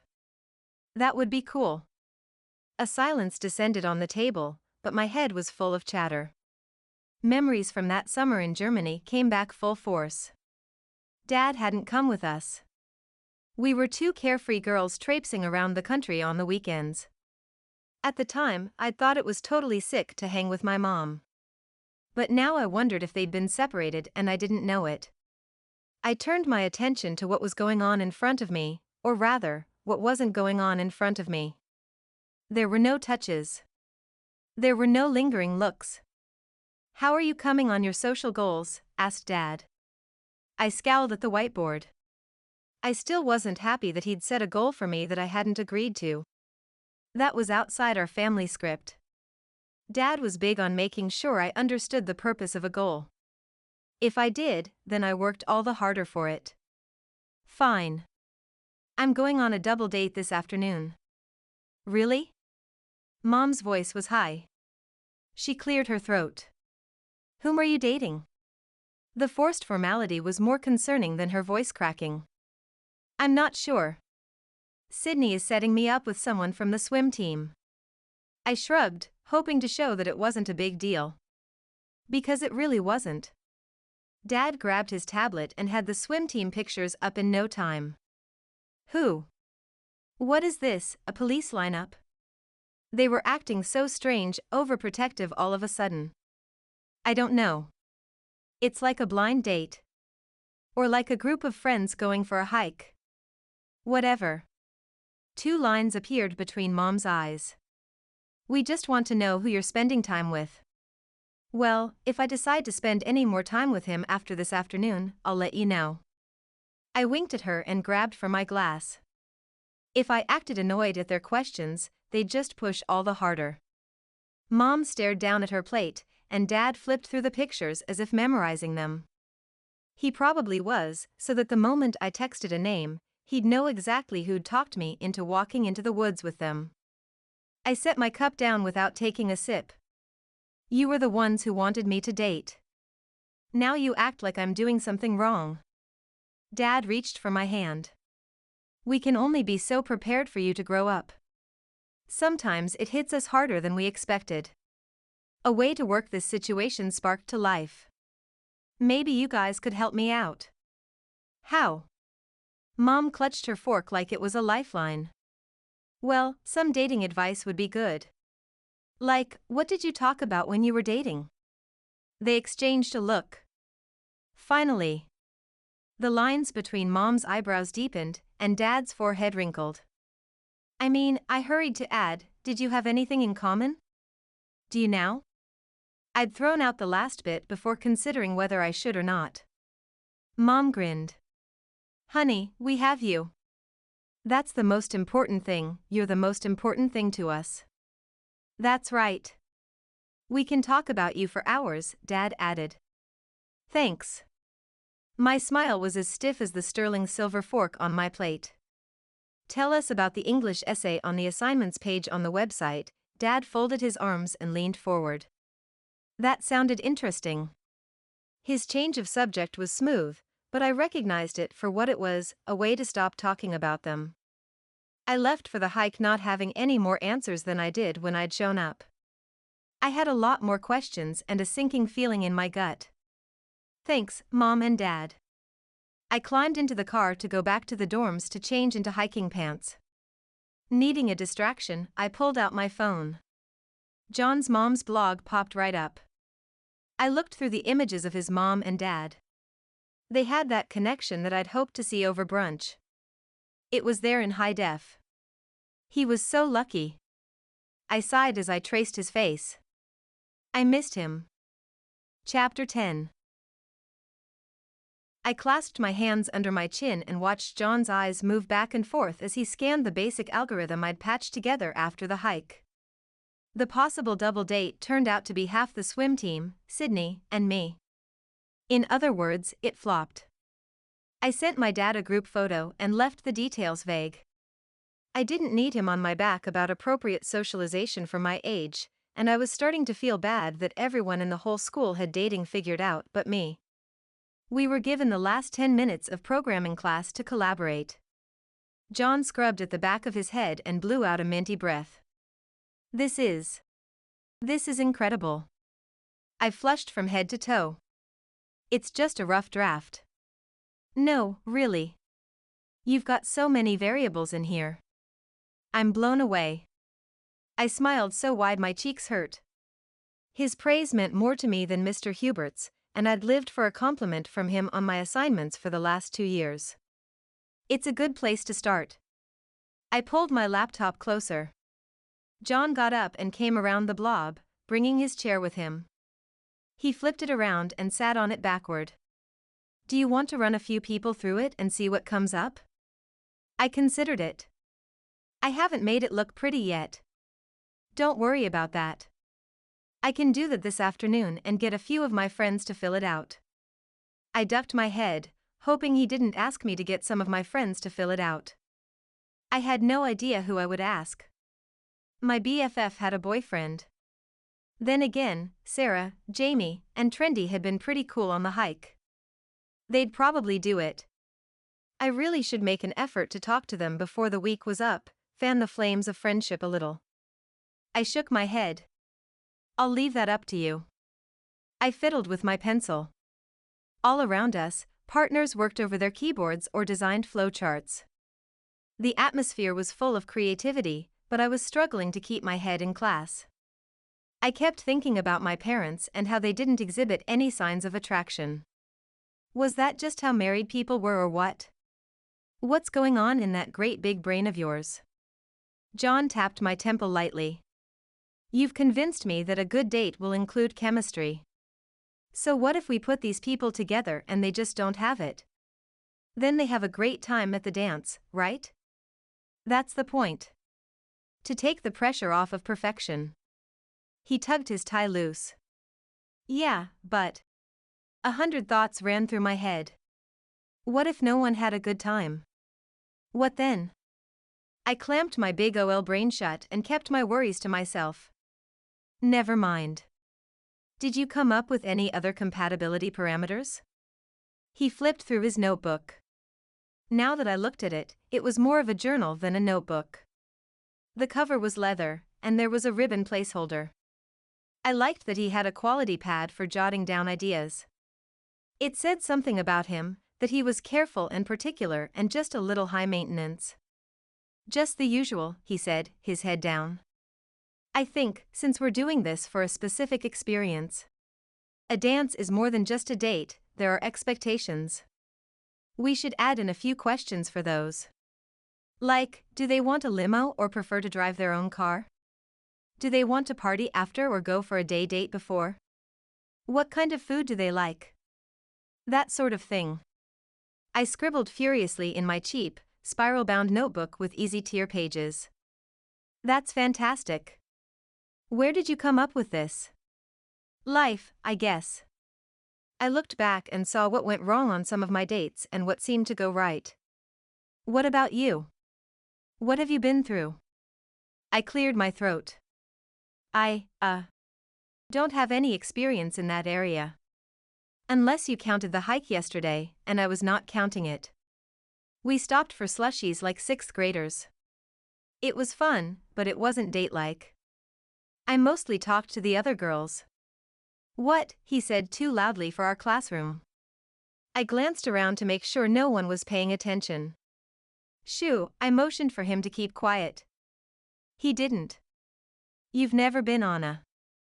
I clamped one hand over his mouth and hooked the other behind his head. Stop. I hissed. This is not something I brag about. I mean, I would have at the beginning of the year, but now I got how uncool I was. John said something against my palm, and I was acutely aware of how warm his lips were, which only made me more aware of how silky his hair was against my other hand. I pulled my hands away, but in the process, I curled my fingers and let his hair slide through them. I couldn't believe I had done that. I dared to glance at him and found him staring at me like I was a Sudoku puzzle on steroids he couldn't figure out. Join the club. I hardly recognized myself these days. Stop looking at me like that. I tucked my hair behind my ear and focused on my notes. It's just. You're really smart and funny and cute, and I'm trying to figure out how you've flown under the radar for 3 years. I glanced up at him and saw the truth of his words in his eyes. They were intense, like the green had cranked up and was 3 times brighter. Thanks. I dropped my gaze. He started, as if realizing what all he'd just blurted out. I'd already processed it all and stored it in the cloud for backup. He thought I was cute. When was your first date? I asked. Not that I wanted to hear about his love life, but I did wonder. How far behind was I, really? My parents set me up when I was 12. With Nicole, of all people. We double dated with my mom and dad. My mom took pictures the whole time and was posting on social media. It was awful. He sagged under the weight of the memory. I laughed. They did not. He cracked a smile. Yeah. They still try to set me up. Mom wants me to go out with some of the other mommy bloggers' kids. The cross-promotion is supposed to be out of this world. Sounds like a good idea. Yeah, I'll probably go. He mumbled the words and looked everywhere but me. A light clicked on, like I'd added the right electrical fuse to the box. His mom controlled his social life, like, a lot. And maybe other things too. He'd mentioned sneaking off to take programming classes over the summer. I wondered if she knew he'd enrolled in this class. Did she check his grades? She'd have to have seen his schedule, didn't she? If she was like my mom, she dove in daily. Even though I didn't hear about it all the time, I knew Mom was checking up on me. I didn't mind. It gave us things to talk about at brunch. John tapped his fingers on the back of my chair. I guess you have some research to do. Me? I reread what I'd written. No, I think I can just code in what we have. He frowned and pushed my book down, ducking to get me to meet his eye. You need to go on a date. My heart stopped and then took off running like this was the Olympics. No. I barely held back from telling him he sounded like my dad. It was bad enough that John knew I'd lived dateless for 2 years of high school. I didn't need him knowing my dad set social goals for me too. That was just embarrassing. He took my notebook out of my hands and closed it. It's for the good of the project. How can you expect to connect with our target audience if you don't understand them? Okay. I looked around again. Please stop talking so loud. He swiveled his gaze across the room and then brought it back to me, leaning closer and talking quieter. I'll set you up with someone, taking into account all the information we've already discussed. I just need to know your expectations for dinner and transportation. My galloping heart put on the brakes, and I realized I'd been hoping he was going to ask me out. Maybe even take me back to the fire pit at his house and roast a few marshmallows. Why did that sound so romantic? Adele? He waved his hand in front of my face, washing away the images in my head as if they were made of smoke. I'll meet him there. I'd gathered enough information in my earlier research to know that you didn't let a blind date pick you up. What if they were a psychopath? Or boring? Or egotistical? Or whatever. A girl needed to have a way out. Fair enough. I'll text you the address. What kind of food do you like? He had his phone out, scrolling through his Insta followers. Do you actually know this guy, or are you playing Russian roulette with my first date? I'm trying to decide between 3 of my best friends in the whole world. I gave him a look. They don't go to this school. How do you know them? One of them I played soccer with in City League until 7th grade. One of them, well, our parents have been best friends forever. The last one works at the boat shop we use. I mentally skipped through the options, trying to narrow it down for him. No boat shop guy. You don't like boats? I don't like guys you only vouch for because they can work on your boat. Fair enough. He scrolled up. But do you like boats, boating, water skiing? I don't know. We're more of a mountain climbing family. It looks fun, though. He smiled. It's epic. So, food preference? Nothing spicy. I might be willing to let him drag me across the lake with nothing but a thin rope to hold onto, but when it came to cuisine, I had limited courage. He nodded. I can work with that. The bell rang. He got to his feet. Friday night. I'll text you. Come hungry. He said it so casually that I almost believed it was the two of us meeting up. He smiled over his shoulder as he left, and I sank into my chair. I was going on a blind date for real. I must be crazy. I had the feeling I'd do just about anything for John, including go out with his best friend. Chapter 11. Friday night, I stood in front of my closet, considering my options. Most of my non-school uniform clothes were at home. I had a few outfits for other activities, but I hadn't packed thinking I would be on a date this week. Life was weird. Sydney breezed into the room. Anthony and I are going to the movies. Want to come? I can't. I was going to tell her about my date all week, but I chickened out. I knew she'd make a big deal out of it, and I really wanted a low-key first date thing. Which is why I didn't run home to get clothes after classes let out. Come on, you study too much, says the future valedictorian. Yeah, right. There's, like, 30 of us with GPAs over a 4.0. If I get honorable mention, I'll be ecstatic. She opened my top drawer and pulled out a packet of cinnamon bears. I didn't respond to her comment about grades, because she was right. So, are you coming? I shook my head. I can't. I have a date. I said the last part as quietly as I could, but she still heard me and screamed. It's John, isn't it? Sydney jumped up and down, her hands flapping. I knew he liked you. I knew it. It was the whole stopping by during lunch. That's a classic sign. My eyes widened and I darted to shut the door. Stop. Let me finish the story. I quickly explained how he'd set me up with his friend, a friend I didn't know and who didn't go to this school and who could be 3'4" and have a beard. If he does, then you know John likes you, because he set you up to fail. What if he's really cute? Then you have to look totally hot so John will be jealous. How do you know this stuff? She shrugged. No, really. Is there an instruction book somewhere? That would be handy. Sydney started sorting through my clothes. Okay, you're going to have to step it up from gym clothes and hiking pants. I should just wear my school uniform. EW. That's creepy. No, it's not. She cocked out a hip. This close to Halloween, he'll think you're wearing a costume, that's just weird. Ugh. Dating is hard. I threw myself on the bed. Only until you find a guy you like. Then it's way fun. I thought of John. If he were meeting me tonight, we'd have a great time. Heck, just talking to him in class was way more fun than any other discussion I'd had that day. And when I wasn't in class, I missed being around him. Why was I going out with this guy again? Oh yeah, because I was a loser who'd missed the bus, and now I had to play catch-up.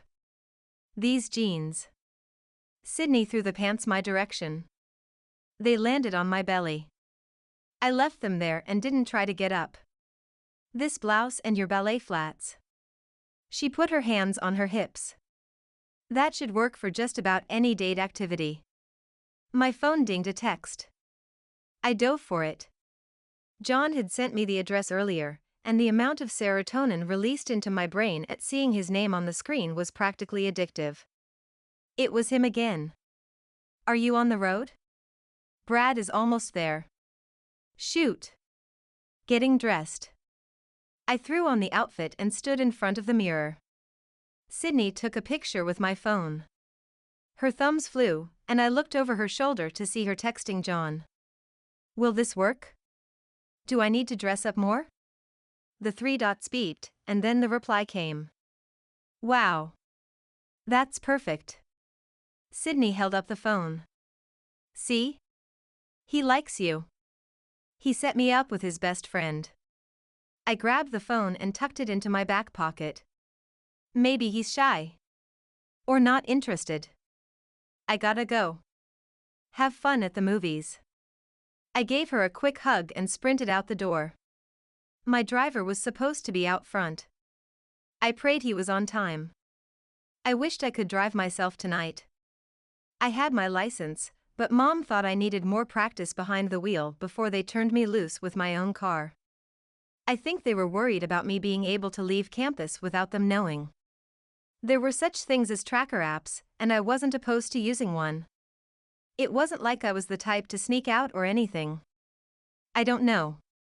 It wasn't my job to tell them how to parent.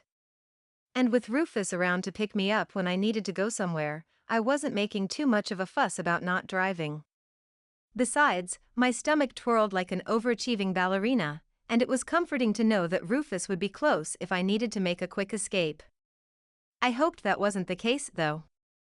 I wanted to find out what everyone was talking about, why dating and coupling off and kissing were such big deals. Who knew? If everything went well tonight, then I might have more than my first date. I might get my first kiss too. I bit my lip as I slid into the back seat and texted Rufus the address. He programmed it into the GPS, and we were off. I hoped I wasn't too late. Then I kind of wanted to be late, because it would give me another reason to text John. My thumb hovered over the screen. I could tell him I was on my way, that I was in the car. Then I could let him know I was close. No. I had to put aside the temptation to spend the night texting John and focus on this new guy, whoever he might be. Chapter 12. I heard this place uses liquid nitrogen to freeze the ice cream. I thought it would be cool because John said you were super smart and stuff. I smiled as Brad held the door open to the build-your-own ice cream shop. It was sweet of him to think of me, but we'd done frozen ice cream with nitrogen in the 5th grade. Sydney loved it. I thought the milk came out crystallish. But hey, I was here to try new things and date. We'd had dinner at Applebee's where Brad spent the hour complaining about the service and that they'd overcooked his steak. I tried to change the subject, but he'd fixated on those two things and I couldn't get him to move on. Maybe he was nervous too. His leg bounced the whole time we were sitting there. 20 minutes in, I considered bailing on him, but I knew enough about dating to know that would have been ultra rude. Plus, I didn't want Brad to tell John the first ditched him. They were friends, and John would be embarrassed. For John's sake, I stuck it out. Hopefully they won't overcook your ice cream, I joked, trying to make light of things. His face clouded. How would they do that? They can't. I pointed to the picture of an ice cream float behind the counter. I was being ironic. Which I had thought was funny, considering what happened to his steak, but apparently not. I might not be an expert on dating, but I did know that if you had to explain a joke, then it wasn't really funny. I dropped my arm and let my hand bounce off my leg. I turned to take in the cow decor. The floor was black with white spots. Funny, because Holstein cows were white with black spots. I couldn't imagine trying to keep a white floor clean in a business like this, so the change-up was probably a good idea. The counter was wrapped in metal sheeting, and the tables were barn red. 2 families with small children occupied one corner. The kids were friends and chatted as they worked their way through ice cream buckets.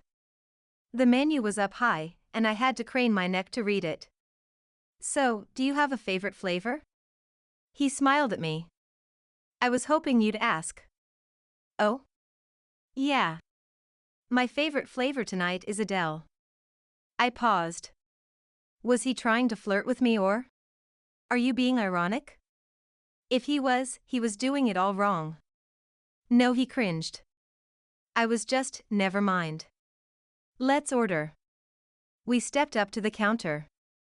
I went for a candy bar creation, and Brad got a fudge and peanut butter delight.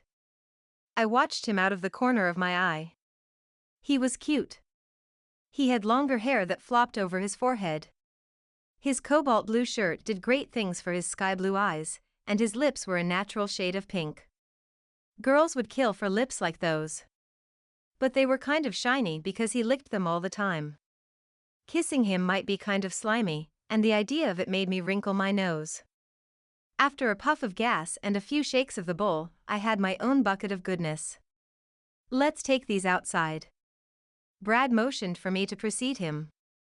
When we got to the door, I paused, expecting him to open it. My dad did it all the time for me and my mom. He stood behind me. There's a fountain out there. Yeah. I used my hip to push the door open and did my best not to spill. The ice cream melted fast, and the bucket was filled to overflowing. I transferred hands and licked a drip off my fingers. How's your ice cream? It's okay. He dipped his spoon into my bucket and stole a bite. Yours is better. I glanced down at my food, and 1,000 thoughts scattered at once. Did he just steal my ice cream? Was that normal date behavior? I wanted to send a text to Sydney or John and ask, but I couldn't figure out how to hold my dessert and text at the same time. My self-esteem was dropping by the minute. Want some of mine? He offered. Oh. I looked at his melty dessert. I didn't really want it, but this was a thing, so I was going to go for it. Sure. I dug my spoon in, trying to get more than chocolate soup, and I guess I pushed too hard, because his hold on the cup slipped. Oh no. Everything went into slow motion. I could see the cup falling toward his light-colored jeans. I could even picture the stain that was left behind. But my body couldn't move fast enough to stop it from happening. The cup hit his leg, and chocolate covered his lap.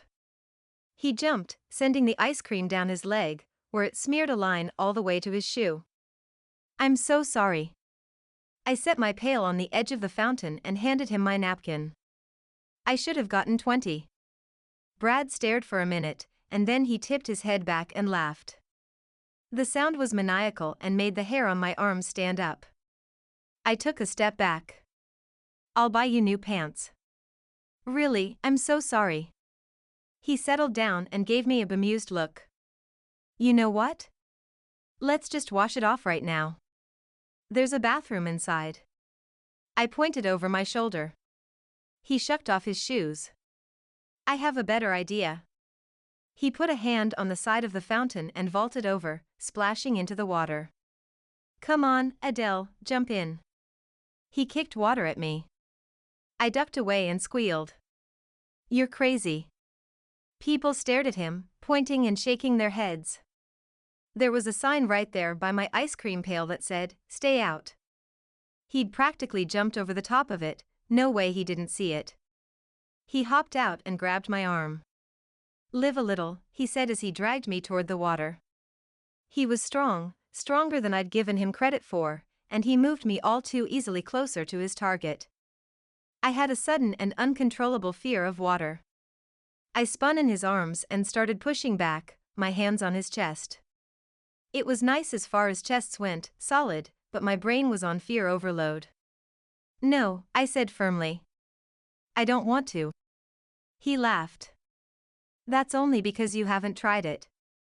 He scooped me up like a kid and dangled me over the water. I clung to his neck with all my might. His body spray made my eyes burn. Put me down. Okay. He dropped my legs, and my feet splashed. The water soaked up my pant legs, and I screamed. He laughed as he climbed in with me. Now all we need are some tunes. He turned on the speaker on his phone, and the band louder blasted, the bass tinny and the lyrics echoing off the fountain walls. Hey, yelled a man with a receding hairline. Get out of there. We're young and in love. Brad yelled and threw his hands in the air. Another man hooped for us. I buried my face in my hands. I was so not in love with Brad. I grabbed his elbow. Come on. I tugged, but he didn't move. The balding guy was on his phone, pointing at us as he talked. No way, this is awesome.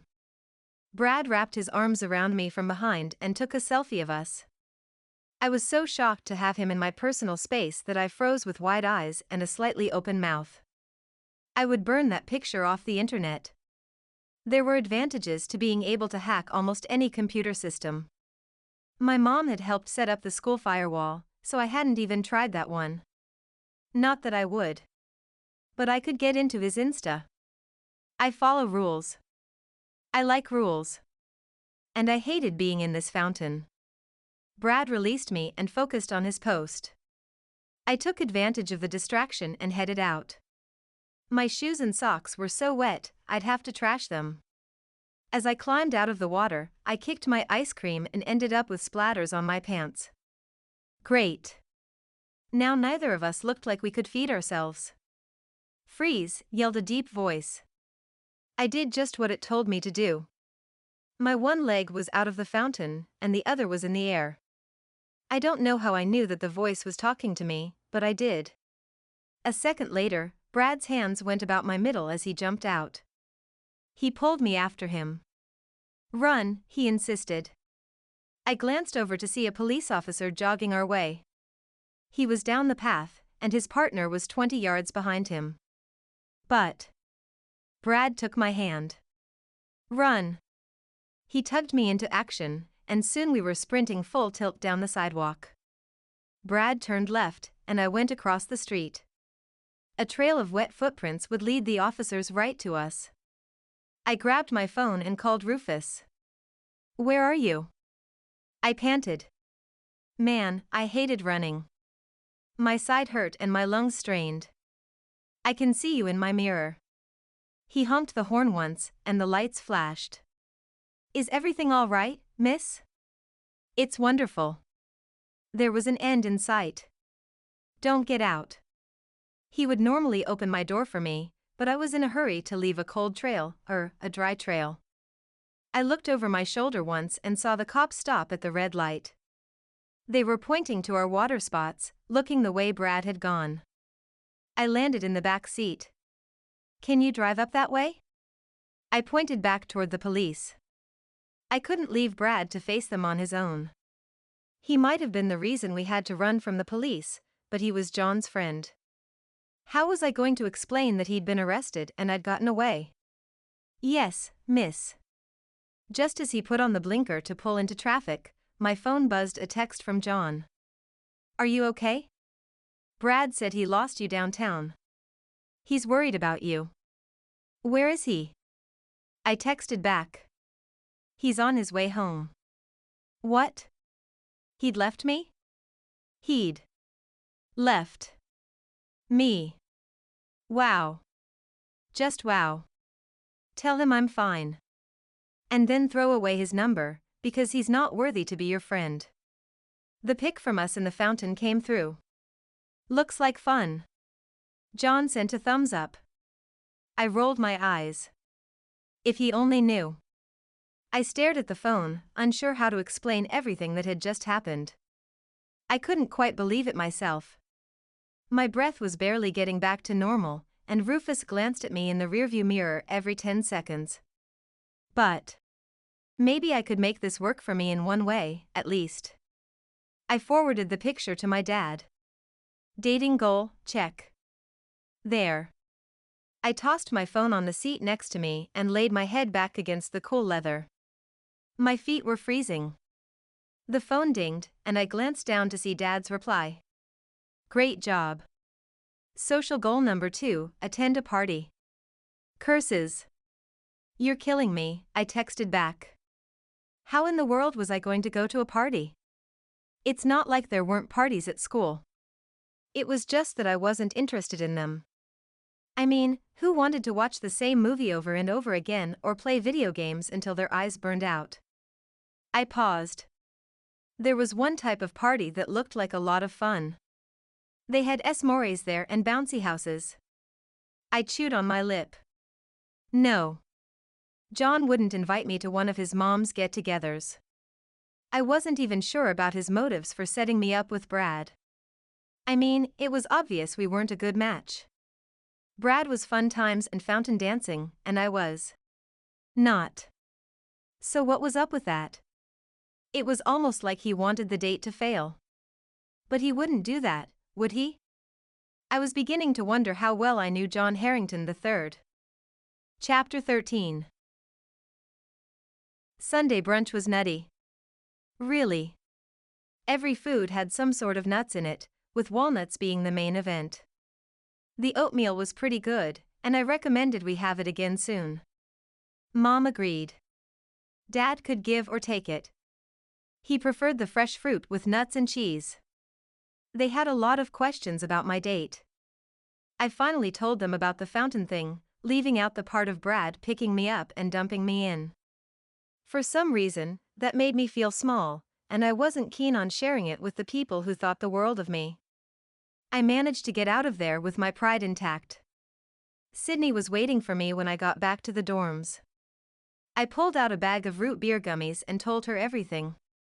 She thought the whole date was hilarious, from the moment I spilled on him to when I dove into the getaway car.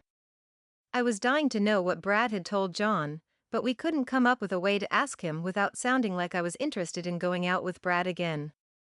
I was so not interested, and I went to bed with my curiosity dissatisfied. Monday was a B-day, so I didn't have programming. It was the only class I had with John, but I needed to see him. I texted and asked him to meet me in the dorm bistro after school. I got there late. My Spanish teacher held us back until Alexander finished his oral report. He could not remember the word for president, and we had to wait while she tried to tease it out of him. He finally got it, and I congratulated him on the way out. John was already at a table in the middle of the room, one foot kicked back and wrapped around the silver chair leg. I swung by the counter and picked up a container of cottage cheese. Not because I was hungry, but because I needed a moment to calm my heart. It picked up speed the closer I got to him. Hey! I set my stuff down. I have a question for you. He leaned back, throwing one arm over the back of the chair. Hi to you too. I smirked. Did you set me up with Brad because you thought it would be funny? Funny? He came forward. He climbed in a fountain to wash off his pants. I mean, did you think that was the kind of guy I wanted? I did my best to keep my tone light and conversational even though I'd stewed over this all weekend long, and it felt so good to finally get it out even though I was worried he'd be mad or offended and leave just because I asked. But I had to know if he was messing with me, if I meant so little to him that he was playing games. He blinked. Brad's fun. I thought it would be a fun first date. I didn't want you miserable like I was on my first date, so I picked the fun guy. Well, besides the overuse of the word fun, his speech was sweet. Besides, it looks like you guys had an epic date. He turned the phone around and showed me Brad's post. Gag.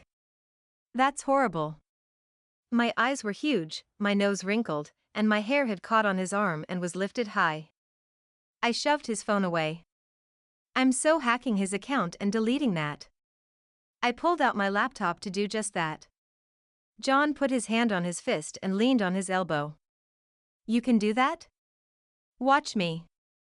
But you have social proof that you've been on a date now. I don't need social proof. I need sanity. That was 3 seconds before the cops showed up and chased us across Seattle. No. My arm still hurts from him pulling me into the fountain. I sighed heavily and booted up my computer. So it wasn't the best night of your life? John kept his eyes down, sounding cool, but I caught a hint of hope in there, and it made me smile. Nope. I glanced away from the screen where I'd found Brad's Insta account. I really didn't want to do this in front of John. In fact, I might not want to do it at all, but I couldn't have that picture floating around out there for the whole world to see. Instead of hacking him, I PM'd him and asked him to take it down. We'd see what that accomplished. It got my dad off my back, though, about dating, so I owe you one for that. I slouched, thinking about his next goal for me. You don't look happy about it. I thought I'd be able to go the rest of the semester without him nagging me to be normal, but he's got it in his head I have to go to a party now. I slapped my hand over my mouth. I couldn't believe I'd just blurted all that out. Brad didn't answer. I clicked my laptop closed. Is there such a thing as normal? He asked. I rolled my eyes. In for a penny. He might as well know how things worked at my house. Dad keeps saying there isn't, but then he gives me these dumb assignments that are supposed to help me progress socially. John touched my arm, and the air instantly sizzled around us. If I wasn't already sitting, my knees would have buckled. I can help you with that. With. I trailed off, because I was thinking about how soft his hair had felt under my palm the other day and how much I wanted to try that out again. The party. My mom's throwing one this weekend. I cringed. As much as I would love that, and I would. How many times could I picture myself around the fire pit, roasting a marshmallow and laughing with John? I could not get that image out of my head. I'm not sure I'm ready for any more social research. This is different. It's mostly adults, my dad's buddies from college and stuff. Wouldn't your parents get mad if a teenager showed up? They always encourage me to bring a friend. Had he almost said date? Was this a date? He coughed into his hand. I ran over last weekend's debacle and looked for places I could be more prepared. What's the dress code? Semi-formal, knee-length dress. He added that last part as if I didn't know what semi-formal meant. I might not have a lot of experience with people my own age, but as a single child, I'd had a lot of experience in adult situations. Remember Germany? There'd been formal dinners and semi-formal dinners every other night during the week. He touched my hand. Please say you'll come. I wanted to go. I wanted to go with all my heart. We have deadlines. I offered lamely as I worked up my courage. And no one has signed up for the beta test, which will put us further behind. I stopped talking at his crestfallen expression. If I can get 5 people to sign up in the next 10 minutes, will you have time to go? Right. Like that was going to happen. Sure. He dove into his phone. I went back to the silverware stand and grabbed a spoon so I could actually eat the cottage cheese I'd picked up. I sat down, and he dropped his phone on the desk. Check it now. I set my spoon aside and reopened the laptop. Sure enough, there were 5 participants, 3 girls and 2 guys. How'd you do that? I sold my soul. Haha. Really? I invited them to the party. Seriously, come. It would be. I held up my palm. Do not say fun. He pressed his lips together for a second, and I could see him switch mental gears. It will be a great way to check our results. We'll run the matches, not tell them, and then observe them at the party. If the same 2 couples hang out the most or get along, boom. We have success. Okay, that's actually tempting. He grinned. I knew your brain wouldn't be able to resist real-life application of theory. Stop trying to sweet-talk me. I smacked his knee, and he laughed. A light feeling, one of great accomplishment and joy, rushed through me. So this was flirting. Shoot. Is that the time? He stared at the huge gear clock on the wall. Mom's going to kill me. He grabbed his bag. I'll update the code this week in class. We should have another workday while you fine-tune the algorithm. I looked it over last night, it's epic. I ducked. It's just. He hooked his finger under my chin and lifted my gaze to meet his. It's definitely genius. I wanted to both cry and laugh at the same time. Why did it have to feel so good when he said nice things? If that's done, then I guess I'll have time to party. I raised my hands and shook my backside, which was still in the seat. It was a sad effort at a happy dance, but he smiled. You're going to love it. He hurried out. I melted with a sigh. When he was around, I bloomed, grew bigger like a balloon, and when he left, I somehow felt drawn in, smaller. If I could make an app that made you feel like that, I'd make a fortune. I swirled the spoon through the cottage cheese. I was going to a party. And not just any party, but a party mom party. That was pretty impressive. Take that, Dad. I grinned to myself. I was killing his dumb social goals. Chapter 14. I pulled at the hem of my dress as I got out of the car. Sydney insisted that I had great legs, but all I could think about was the draft on my backside. Not that the dress is that short. My brain knew the fabric covered my assets, but I was seriously self-conscious. Okay, it might not have been all about the dress. I'd spent a few hours in a salon that afternoon, anxious to make a good impression on John's mom. I mean, the woman looked stunning rolling out of bed. I know, the pics were doctored and she'd been up for 3 hours with a makeup artist before the camera turned on. I was out of my element here. In my home, brains were what counted, not legs. Squaring my shoulders, I followed the signs telling partygoers to go around the house and into the backyard.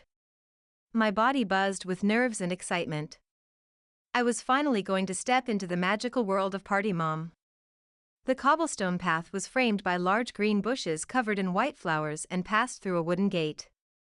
The flowers had a heady scent that made my eyelids heavy. The path opened up, and I was in the most beautiful fairyland I'd ever seen. Shrubs about shin-high created paths with small gathering spaces throughout the yard. There were park benches and rustic benches, which I'd seen Mrs. Herrington make on the blog. There were also little round tables that would be right at home in an outdoor French cafe. Fires, actual fire, burned in small metal buckets strategically placed everywhere. Lanterns sat on the tables and hung from tree branches. Soft music played over hidden speakers, and flowers gathered in bunches in the trees, on tables, and along the paths white. Everything was white or a natural color. Adele. Hearing my name on John's lips sent a thrill over my skin. He came over, smiling as big as I did, and we got caught up in just looking at each other for a moment. He wore a white button-up rolled at the sleeves and light gray pants. Of course he matched the decorations. I would expect nothing less from Mrs. Herrington. You look different. His eyes widened as he realized what he'd said. Good. I mean, great. You look great. Thanks. Come meet my mom or I'll never hear the end of it. He steered us through the maze of people and shrubbery to a more secluded section. The shrubs back here were chest high, and there was a photographer snapping pics. I spotted Mrs. Herrington right off. She wore all white, her dark hair hanging over one shoulder and her lips a coral color. She dazzled just as much in person and, I thought, as much as she did on her blog. Mom. John walked right up to her, interrupting the conversation with a man in a white server's uniform. This is Adele, from my programming class. Mrs. Herrington sniffed delicately. Right. You're the brains behind the project. I stood in shock as she air-kissed both my cheeks. Actually, it was John's idea, I said. She beamed. He's always been an idea man, not so much a follow-through man. I cringed inside. Mom, John said in a tone that was meant to warn her off the subject. What? Darling. A woman has a right to be warned. She gave me an exaggerated wink. What an adorable dress. My cheeks flushed with heat, and I glanced down at my chocolate-colored dress with a creamy overlay on the skirt. I expected fall colors, I blurted out. Maybe it was dumb of me to want to blend in with the party, but I thought it would be cool. I'd missed the mark. Which, I was starting to realize, was the theme of this year. She waved her hand as if it didn't matter. I wanted a fresh look at fall this year. John blew out a breath. We'll see if people hate it. That's a pessimistic outlook. But not all of my plans have to come together. She ran a critical eye over the yard. It was like she could calculate how much revenue the post would bring in with a look. What about you? I bumped John with my elbow. Do you hate it? He lifted a shoulder. It doesn't matter if I do or don't. Your opinion always matters, I insisted. His head came up and our eyes met again, holding, diving, feeling like more than it should but not quite enough. Thanks, he whispered. How sweet. John, she's simply pure and kind. What a find. She looked at me the way she had looked at the backyard a moment before. I didn't like the dollar signs in her eyes. We're going to mingle. John gently led me away. It was nice meeting you. I got out before we were too far away. Mrs. Herrington had already turned her attention to the employee standing closest.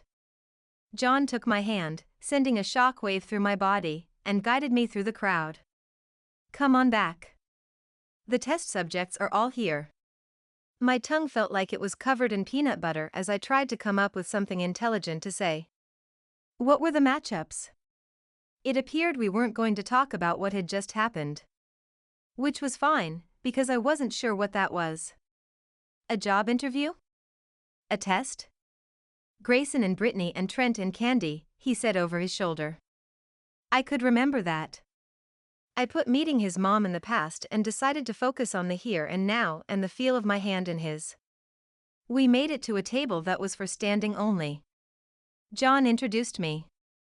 It was weird, because I could feel Brittany and Candy sizing me up.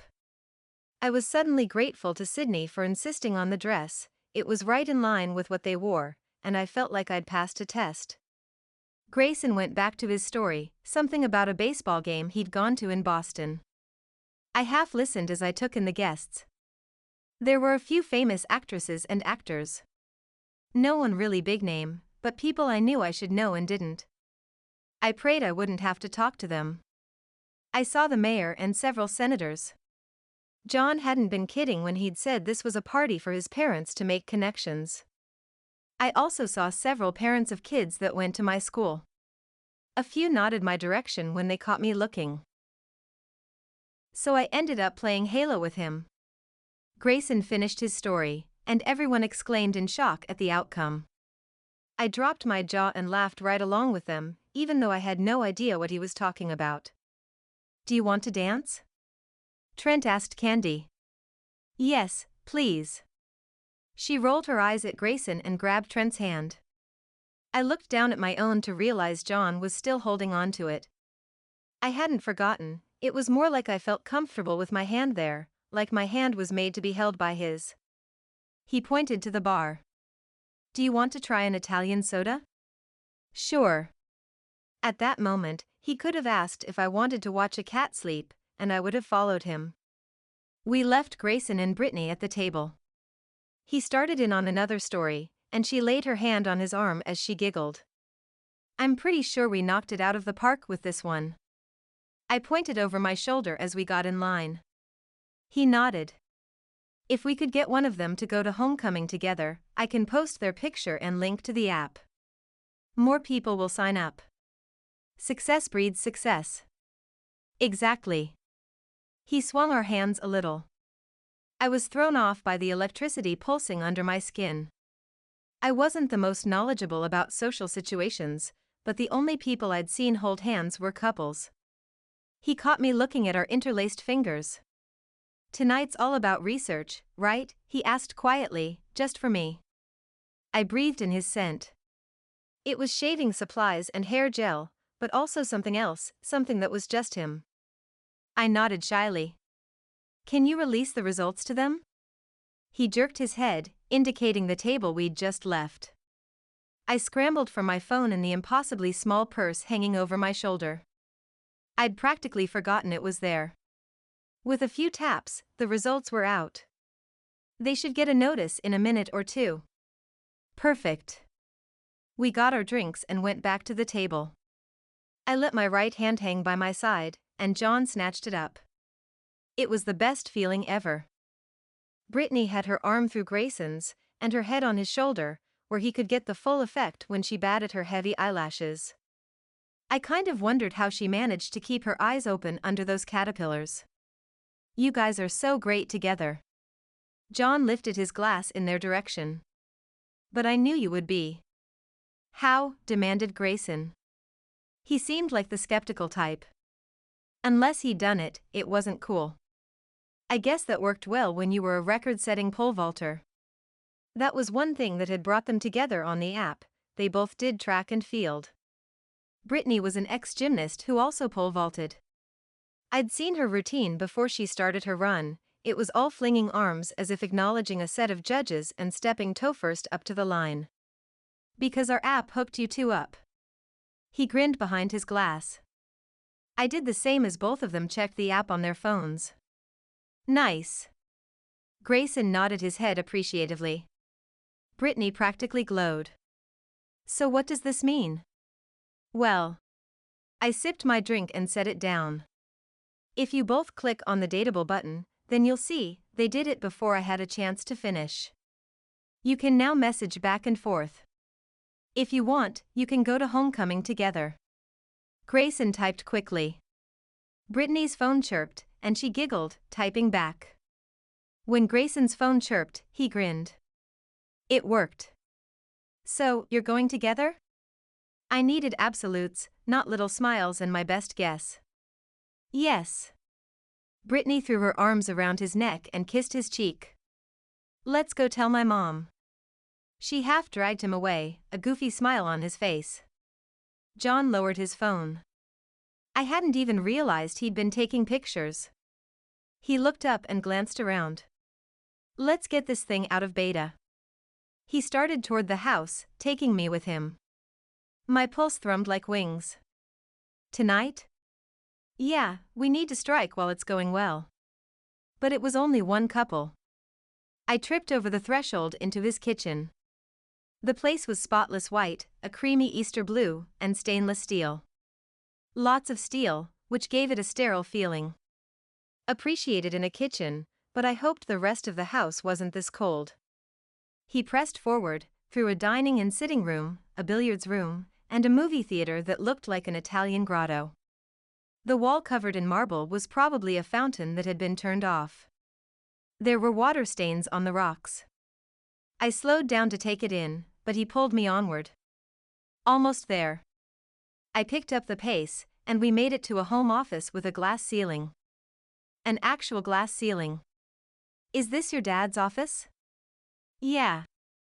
My dad would have a heyday with the symbolism and the subconscious decision for a male to put a glass ceiling in his home office. But he won't care if we're in here. He might care if I was in there. But I wasn't about to say anything to John. He half sat in the large leather chair and changed his mind. Here, you do the programming. I'll do the social media on my phone. I sat down, feeling like a kid playing Office, and hit the spacebar to bring the computer to life. John leaned against the desk and bent his head over his phone. I brought up the school website and then the database housing our assignment. In a few minutes, I had us ready for the public. I wasn't thrilled with the look, but it was functional. If I dared, I'd ask the designer who did his mom's blog to take a look at it. We probably couldn't afford her, though, and hiring out was considered cheating. Okay, where a go? He grinned down at me. I love how you said that, like we're launching a rocket from the Space Center or something. Well, it's big. I smiled back. He dropped back into his task. I'm only sending it to people who go to our school. They have to log in with their student number anyway, so even if the link leaked, we'd have a fail-safe. Genius, he said to himself. I warmed from head to toe. A tiny movement happened on the screen. I leaned forward to get a better look. We have 3 people already signed up. I got to my feet and grabbed his shoulders. It's working. He cupped my face and kissed me. It was quick and celebratory and completely took my breath away. I'm not even sure I kissed him back. He started to say, but I clamped my hand over his mouth. If you tell me you kissed me for research, I'm going to hack into the school system and change your GPA to a 2.0. I felt his lips clamp together under my palm. My heart fluttered at the movement. He gently pulled my hand away, his green eyes dropping to my mouth and then back up to meet my gaze. Slowly, achingly slowly, he placed his hands on my hips and pulled me closer. I promise you, I am not going to kiss you for research. His voice was deeper, huskier than I'd ever heard. I couldn't draw a breath, all I could do was wait for our lips to come together again. He leaned down and I rose up to meet him, needing this more than I needed air. As soon as our mouths came together, I sagged into him, my knees giving out completely. There must have been an explanation for how he could cause me to melt like a piece of chocolate in the sunshine, in Mexico. But I really didn't care to figure it out. I wanted this moment to last forever. We finally pulled apart, and he tucked me against his chest, leaning his chin on my head. "I never had a lab partner like you before," I said. He chuckled, the sound lovely under my ear. "Me neither." He kissed my hair, and I instantly felt precious. "Will you go to homecoming with me?" I pulled back and looked up at him. "I'll have to check my app." He tickled my side. "I'm pretty sure I know what it will say." I grinned. "Me too." His phone beeped, and he checked his texts. "We'd better get outside. The photographer wants a few shots of teenagers." "Do you mind?" Mind? Did I mind being part of his magical world where parties happen in a fairy wonderland and kisses take place in the office? Not at all. Chapter 15. With as wonderful as Friday night with John had been, I expected Saturday to be just as stunning. Images of hiking on Mount Rainier while holding hands or boating around the school island carried me off to sleep. But I didn't hear a word from John. Sunday rolled around, and I hadn't gotten so much as a text. I mean, come on. My parents were out of town for some conference at Niagara Falls. I googled it because they'd been so vague and it was weird for them to miss one of our brunches. It was a marriage conference. The trouble was, I didn't know if they were going so Dad could present or if they were going to get help on their marriage. Instead, Sydney and I had Rufus take us into Seattle, where we settled into a coffee shop just off of Pike Place Market. Tourists crowded in to watch the fishmongers toss salmon. Locals flooded the flower stalls to buy roses and daisies for $5 a bunch. I scowled at it all, especially the couple making kissy faces 2 tables over. They were so cute in their scarves and matching Seahawks hats. Is it normal for a guy to kiss you and then never talk to you again? Sydney choked on her chai tea. Several dribbles went down her shirt. Sorry. I handed her a napkin. I should have waited. Who kissed you? She gasped out. Apparently, that information was more important than air. John. I flicked my hand. But I haven't heard from him since, and I'm starting to think it was some kind of misunderstanding. Except it wasn't. I'd clearly told him he couldn't kiss me for research purposes. But there were so many other reasons he could have done it. And I was such a noob, I was pathetic. I'm dying. I pressed both hands to my chest and rounded my shoulders as if protecting my heart. But I can't text him first.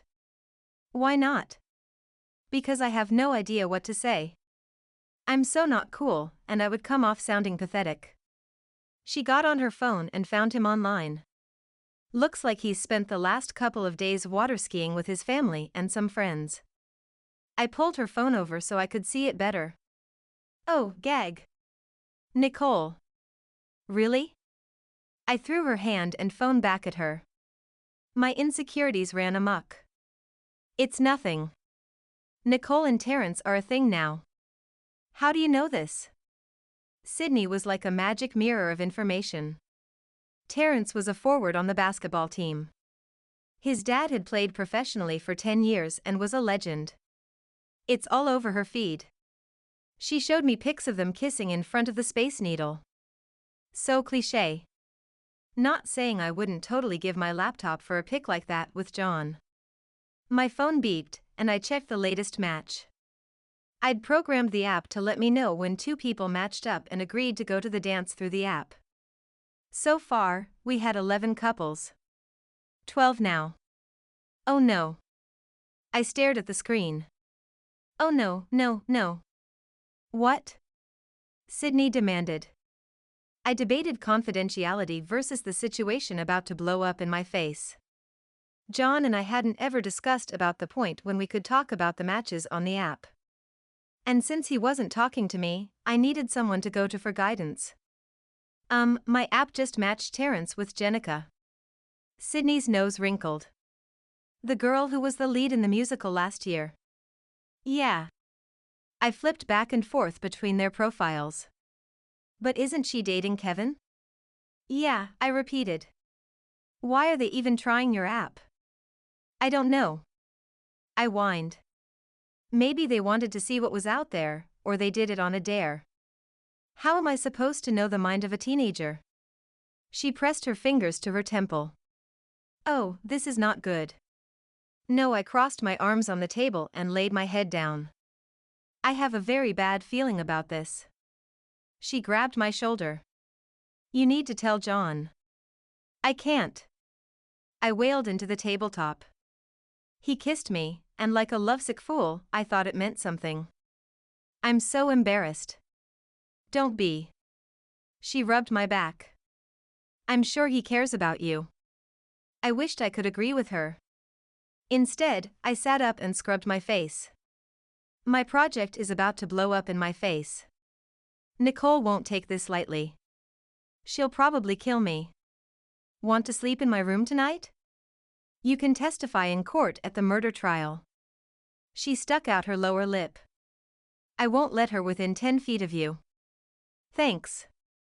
You're a good friend. I stared at my bagel, no longer hungry.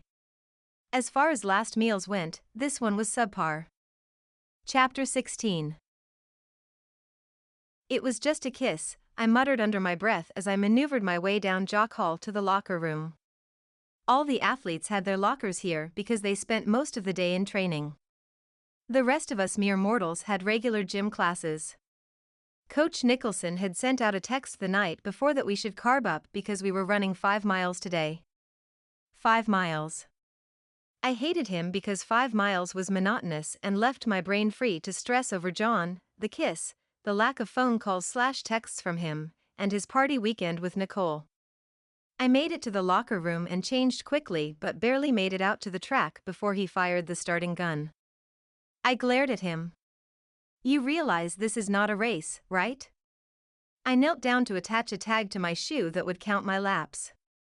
Our school was nothing if it wasn't high-tech. The number would flash on the screen as I ran by. He laughed. Everything's a competition, Miss Greenwood. Get out there. He waved his arm for me to get going. I rolled my eyes but picked it up to a low jog to warm up.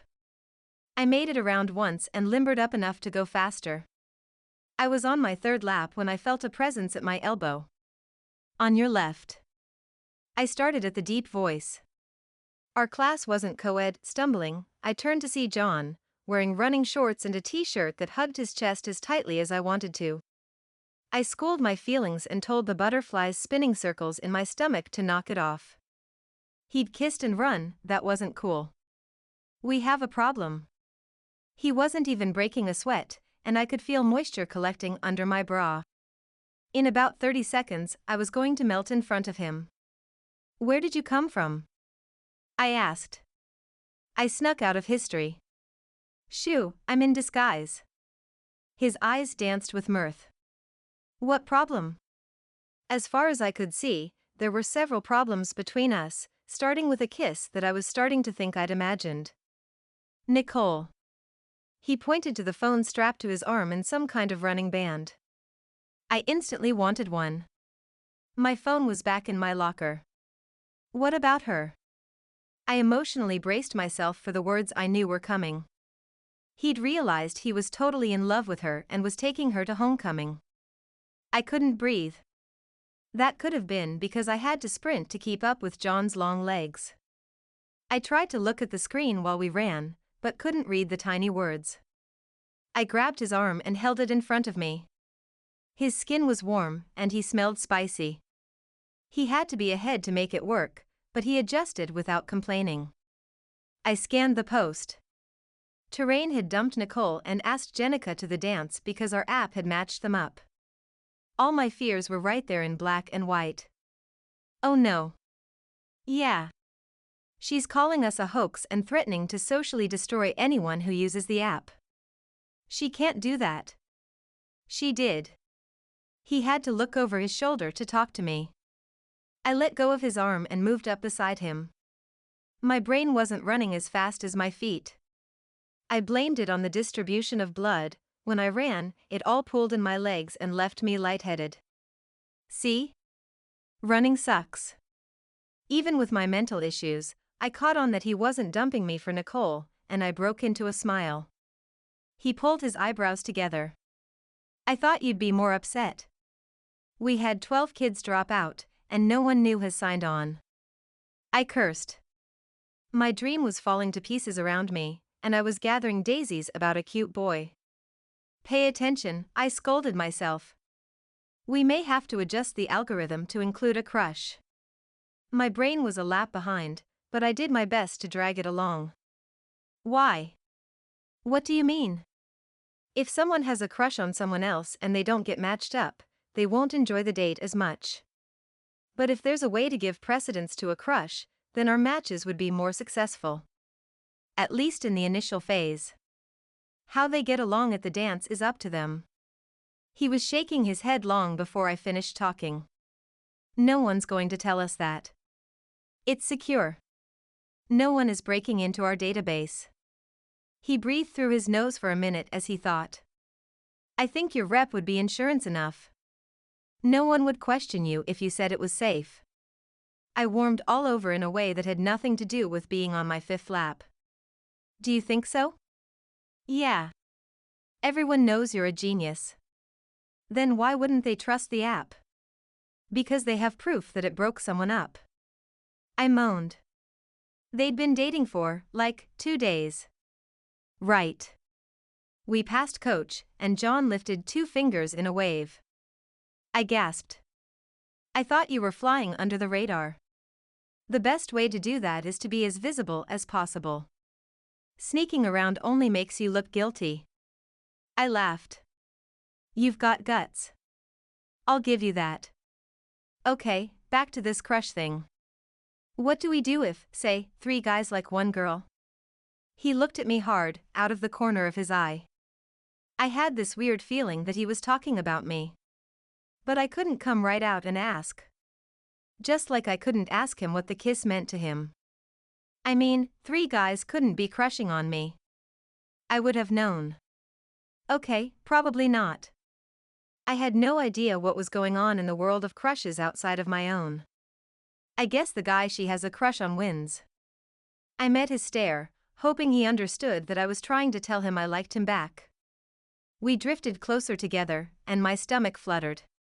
I feel bad for the other 2 guys. His voice had gone husky. I was caught up in him, in the way his green eyes had grabbed hold of my stare and the pulse at the base of his neck.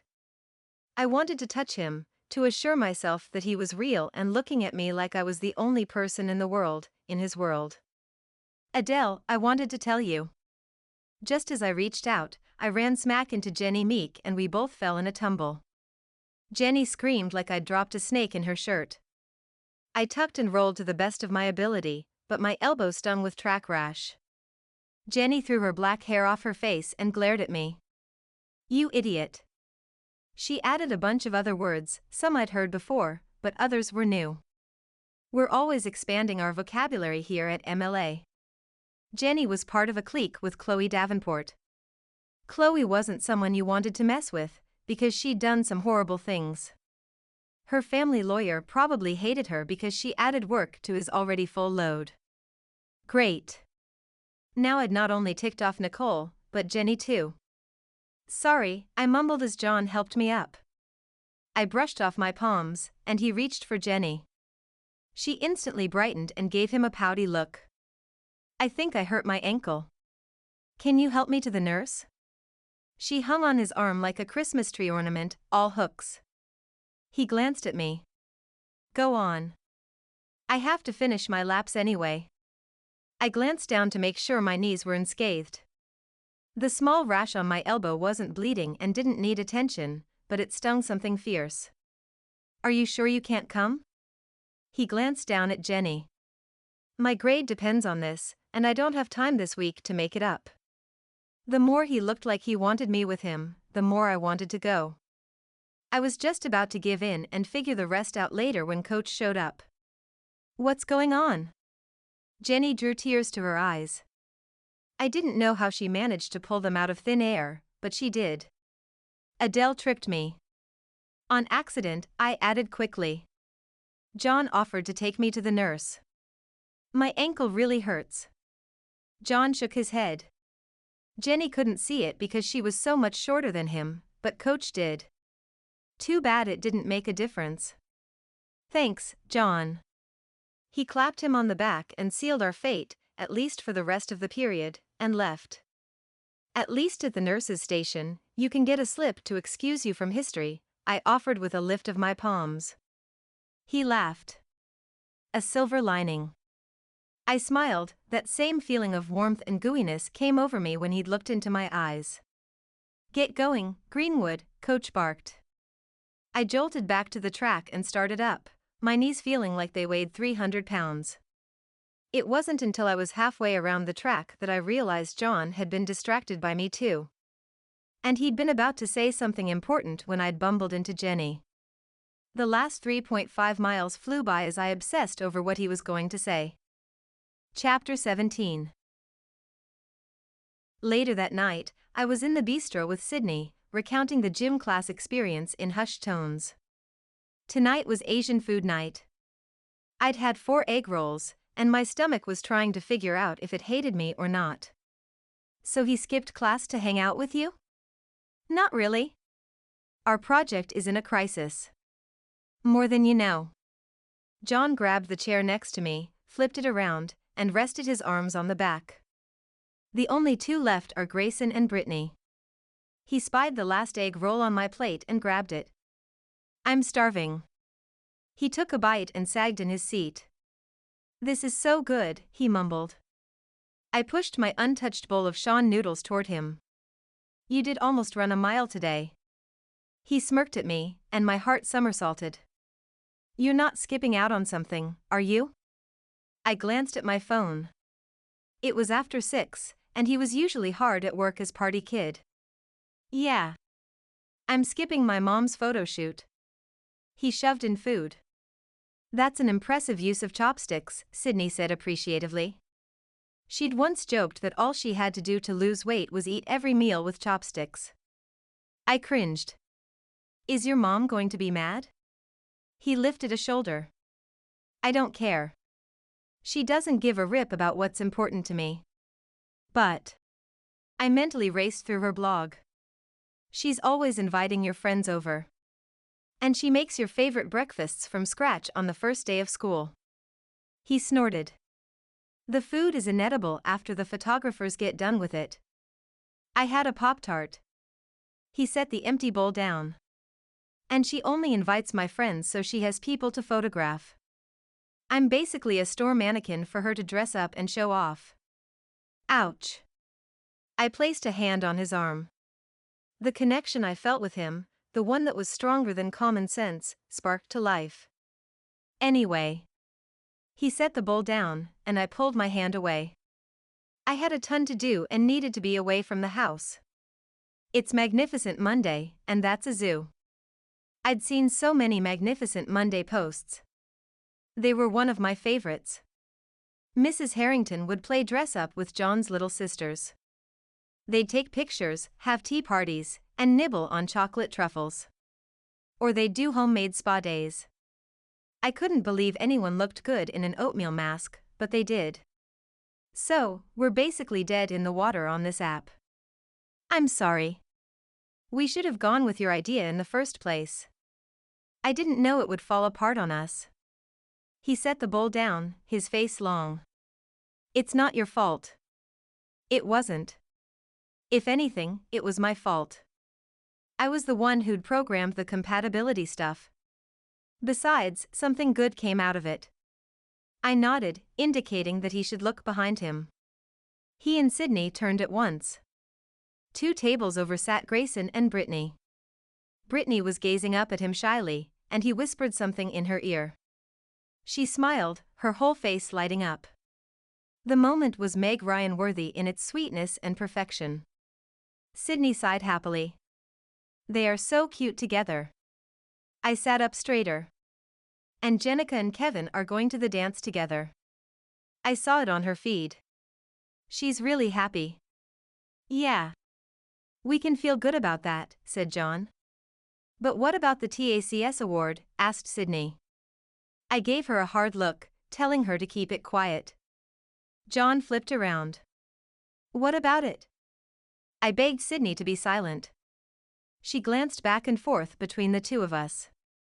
Adele was dying to win that award. She's been planning on it for 3 years. Sydney. I hushed her. She lifted a shoulder. You have. John frowned. And with everyone dropping out, we have nothing to submit. I screwed everything up. No, I offered. It's fine. There are other awards. He traced the edge of the table. I might be able to fix this. Really? I leaned toward him. My hopes soaring. You can? He nodded slowly. Then do it. I grinned. I glanced down at my food. Did you want any more of this? No thanks. He ran his hand over his stomach, and his face pinched. I knew how he felt. The egg rolls sat heavily on my gut. Can I walk you back to your dorm? He stood up and spun the chair around. I blinked at his sudden urge to leave. Sure. We said goodbye to Sydney and made our way to the common room. My dorm was on the main level. As we walked, he took in everything. Do you like living here? Yeah. It's nice to have my own space. I see my parents on Sundays and sometimes otherwise, but it's good. Why? I'd love to move in, get away from my family for a while. I quieted down. It was a sobering thought that this guy who seemed to have it all wasn't happy with what he had. As busy and distracted as my parents could be, I knew that if I called, they'd be here in a heartbeat. I wondered if John felt that way too. Well, this is me. I pushed open my door and dropped my backpack inside.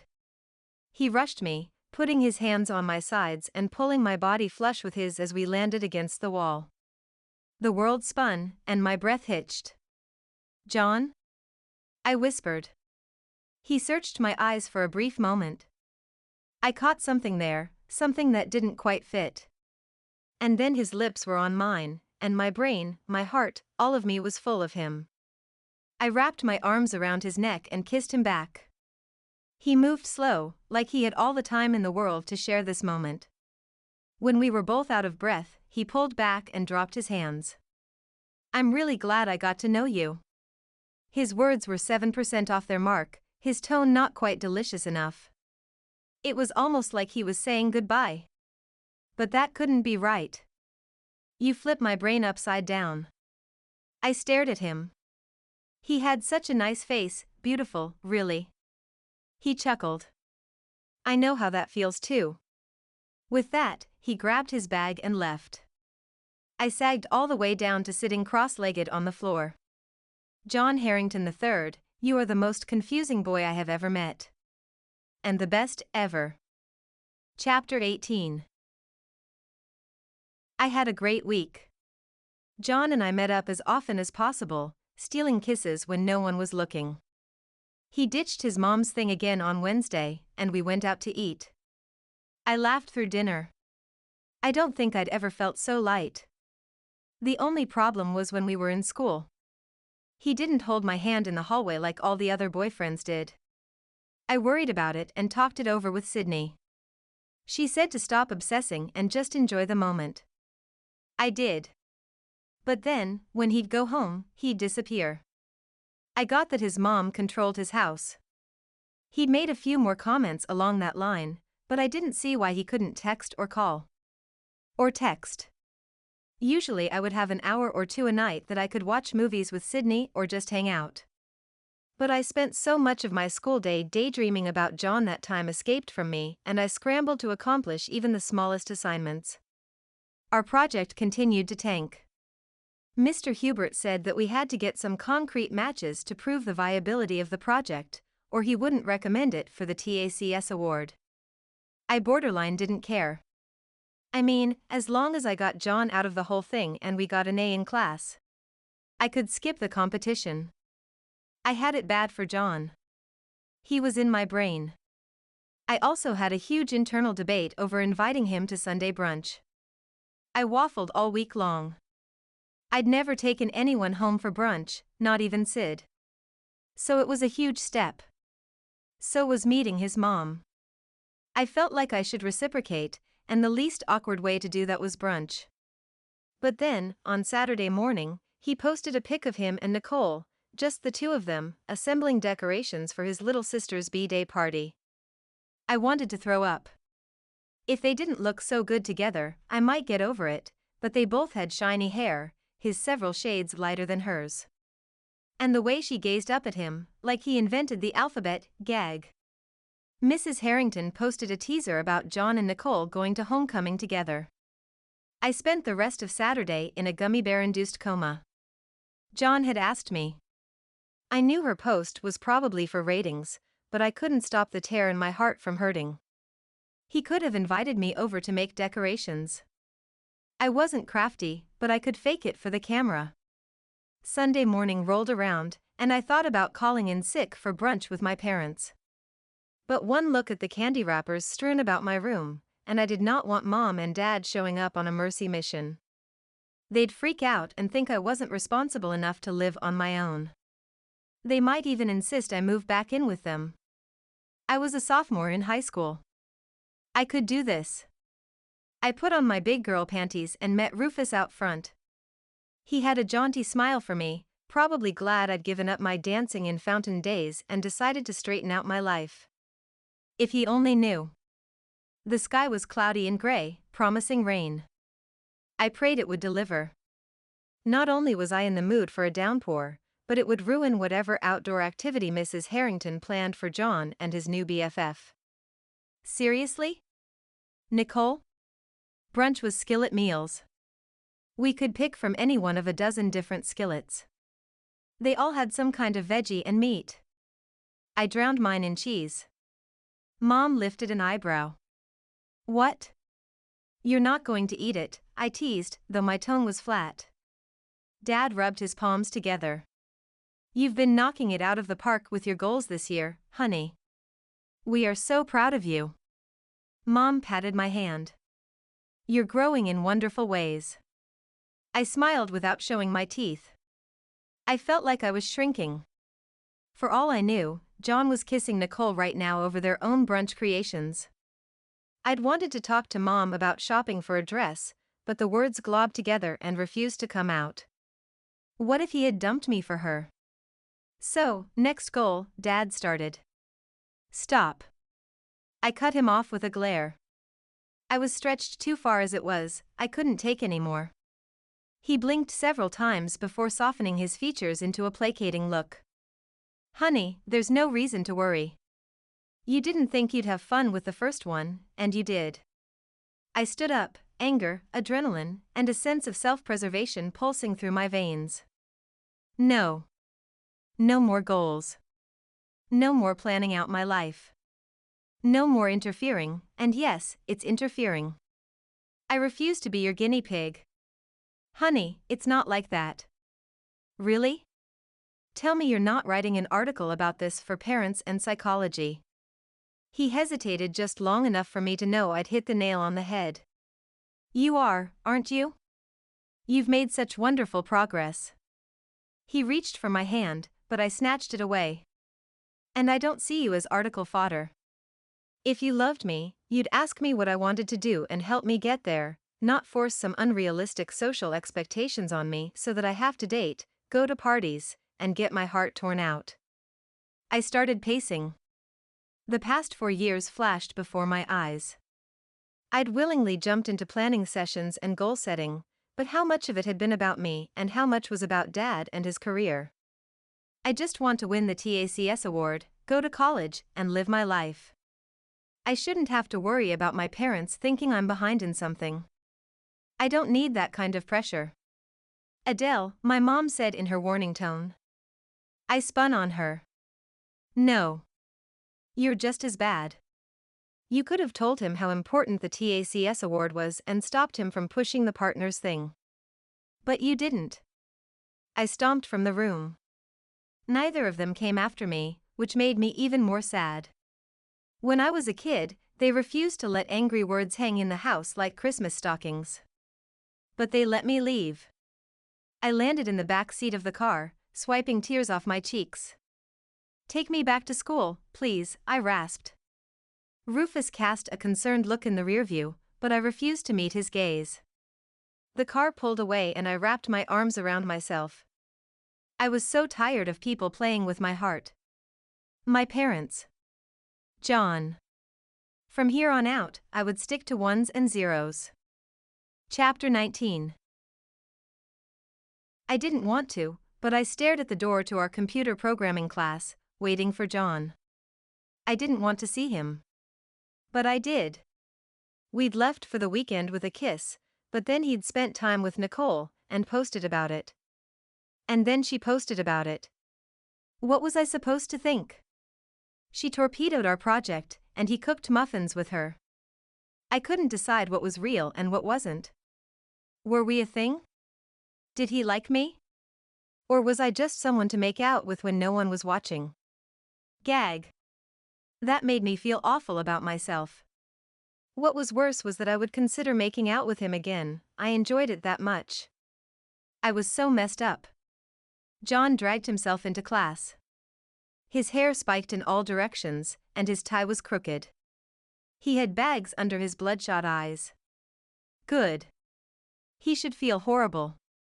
He sat down at our blob and stared at Mr. Hubert. "Your presentations are due Wednesday. I hope you're ready, because I have a pop quiz for today." The whole class moaned. That was just cruel. It fell right in line with the rest of my life. "Did you get the slideshow done?" I asked. We'd taken what little social proof and actual proof we had and done an outline. John offered to create the slideshow because I'd done so much work on the app. No, he rubbed his eyes with his thumb and finger. Mom was mad that I skipped out on her last week, and she crammed the weekend full of stuff, including a stargazing photo shoot. I only had 3 hours of sleep last night. "We're presenting Wednesday," I hissed. Hubert was on the other side of the room, handing out access codes to the quiz. "I know. I'm working as fast as I can." I bit back my retort. He really did look drained. If he didn't get some sleep, he'd end up getting a cold. The fall damp had set in, and Mom upped my vitamin C regimen. In a delivery, not in person. Both parents had sent emails, but I had yet to open them. I was still mad. And worried. "Listen. It doesn't look like I'll be able to take you to homecoming." He stared at the blob, his face unreadable. "I'm sorry." I looked at the table too. It was safer and kept the emotions spinning inside of me from showing. I'd expected this. I'd seen the writing on the blog. The images. And I knew how much his mom influenced him. I just wish that he'd been strong enough to stand up to her for me. It's no big deal. Except it was. It was huge. And it stung more than 1,000 swarming bees. Suddenly not wanting him close at all, I said, "I'll do the presentation. That will give you more time with Nicole, anyway." His head popped up. "Adele, it's no talking." Hubert handed John a card with his access code and then handed one to me too. John frowned.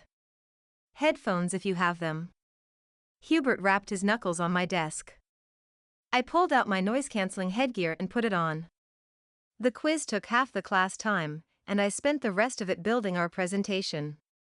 I'd still have a few hours of work, but at least it was a start. At least 6 times I wanted to show something to John, to ask his opinion. But I refrained. I'd worked solo before I'd met him, and I could work solo now. So why did I feel icky and miss him so much? Chapter 20. Other than sending John the report so he could look it over before we presented, I didn't see or talk to him. Avoiding him was much easier than I'd anticipated, which made me wonder if he was avoiding me too. Jim was miserable. Every time I rounded the track, I was reminded of how he'd skipped class to see me. To top it off, I was still mad at my parents. I hadn't read their emails. I didn't want to hear their side of things yet. Dad tried to call, but I let it go to voicemail. He'd pushed me too far, too fast. And where was my mom in all of this? Right next to him. Maybe they were the perfect match and I just hadn't seen it before. I made it to programming right before the bell rang. John was already at our blob. I looked at everyone but him. A couple of the groups wore theme clothing, t-shirts with their website names and such. Basically, it was an excuse to get out of the school uniform for once. I didn't blame them and wished I'd thought of it. Something like that was more up John's alley than mine, though. He was the idea man. He should have brought it up. Maybe his mom was right, maybe he didn't follow through. I hated that I even had that thought. John sat slumped over his desk, his hands in his hair. I almost felt bad for him. He looked miserable. Not just tired because his mom made him stay up late filming, but to the bones misery. The question was, why? Why was he so sad? He had everything he wanted, the app, the beautiful girl, the glamorous life, and a perfect grade as soon as we nailed this presentation. He should be singing. Instead, he looked like someone had wiped his hard drive. My heart groaned. We avoided looking at one another while the other teams presented. When it was our turn, we stood side by side with a good 6 inches between us.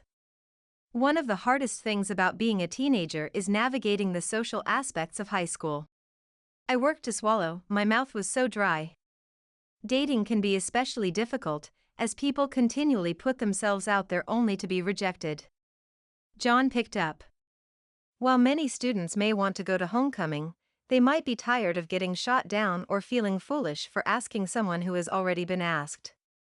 On top of that, we're all busy with school and extracurricular activities. My classmates started bobbing their heads. I took courage and pressed on. Our social groups can be a limiting factor. Take Terrence and Jenica, for example. Their smiling pic came up on screen. Their social circles rarely, if ever, cross. Yet they were matched by dance date and have been going out for over a week. Who knew they both had an interest in origami? John tossed out, getting us a laugh. They wouldn't have found each other or the things they had in common if they hadn't filled out the survey. I put the app info on the screen. Now, it's your turn. You're all welcome to pull out your phones and download the app. Each school will have a special code so you are only matched with your classmates. We don't want someone from Lincoln High to get mixed up in our homecoming. The class twittered at the thought. Lincoln High was our rival, and the rivalry ran deep. They didn't have the funds we did, so they resorted to brute force during sporting events and often played downright dirty. No one in their right mind would date someone from Lincoln. John walked them through the sign-up sheet and questions, explaining the purpose behind each one and our parameters for matchmaking. I glanced down at my numbers to see if anyone had actually signed up, and I about choked on my breath. All of them had. And more. It looked like we'd gotten back everyone who had dumped us before and then some. Wow. That was unexpected. Then we opened it up for questions. What if I don't want to go with this guy? Is he going to know I shot him down? Asked Alicia. No, it's all confidential. Like our parents denying a friend request on Facebook, the person rejected won't know. I watched the time. We had 2 minutes left. What about you two? Have you done it? Asked Mr. Hubert. I shook my head, but John nodded. I did. It matched me up with Nicole. We're going to homecoming together. A few girls awed. I stared at him. He had not signed up. At least, I didn't think so. Was he lying to get the grade? Mr. Hubert could be able to check.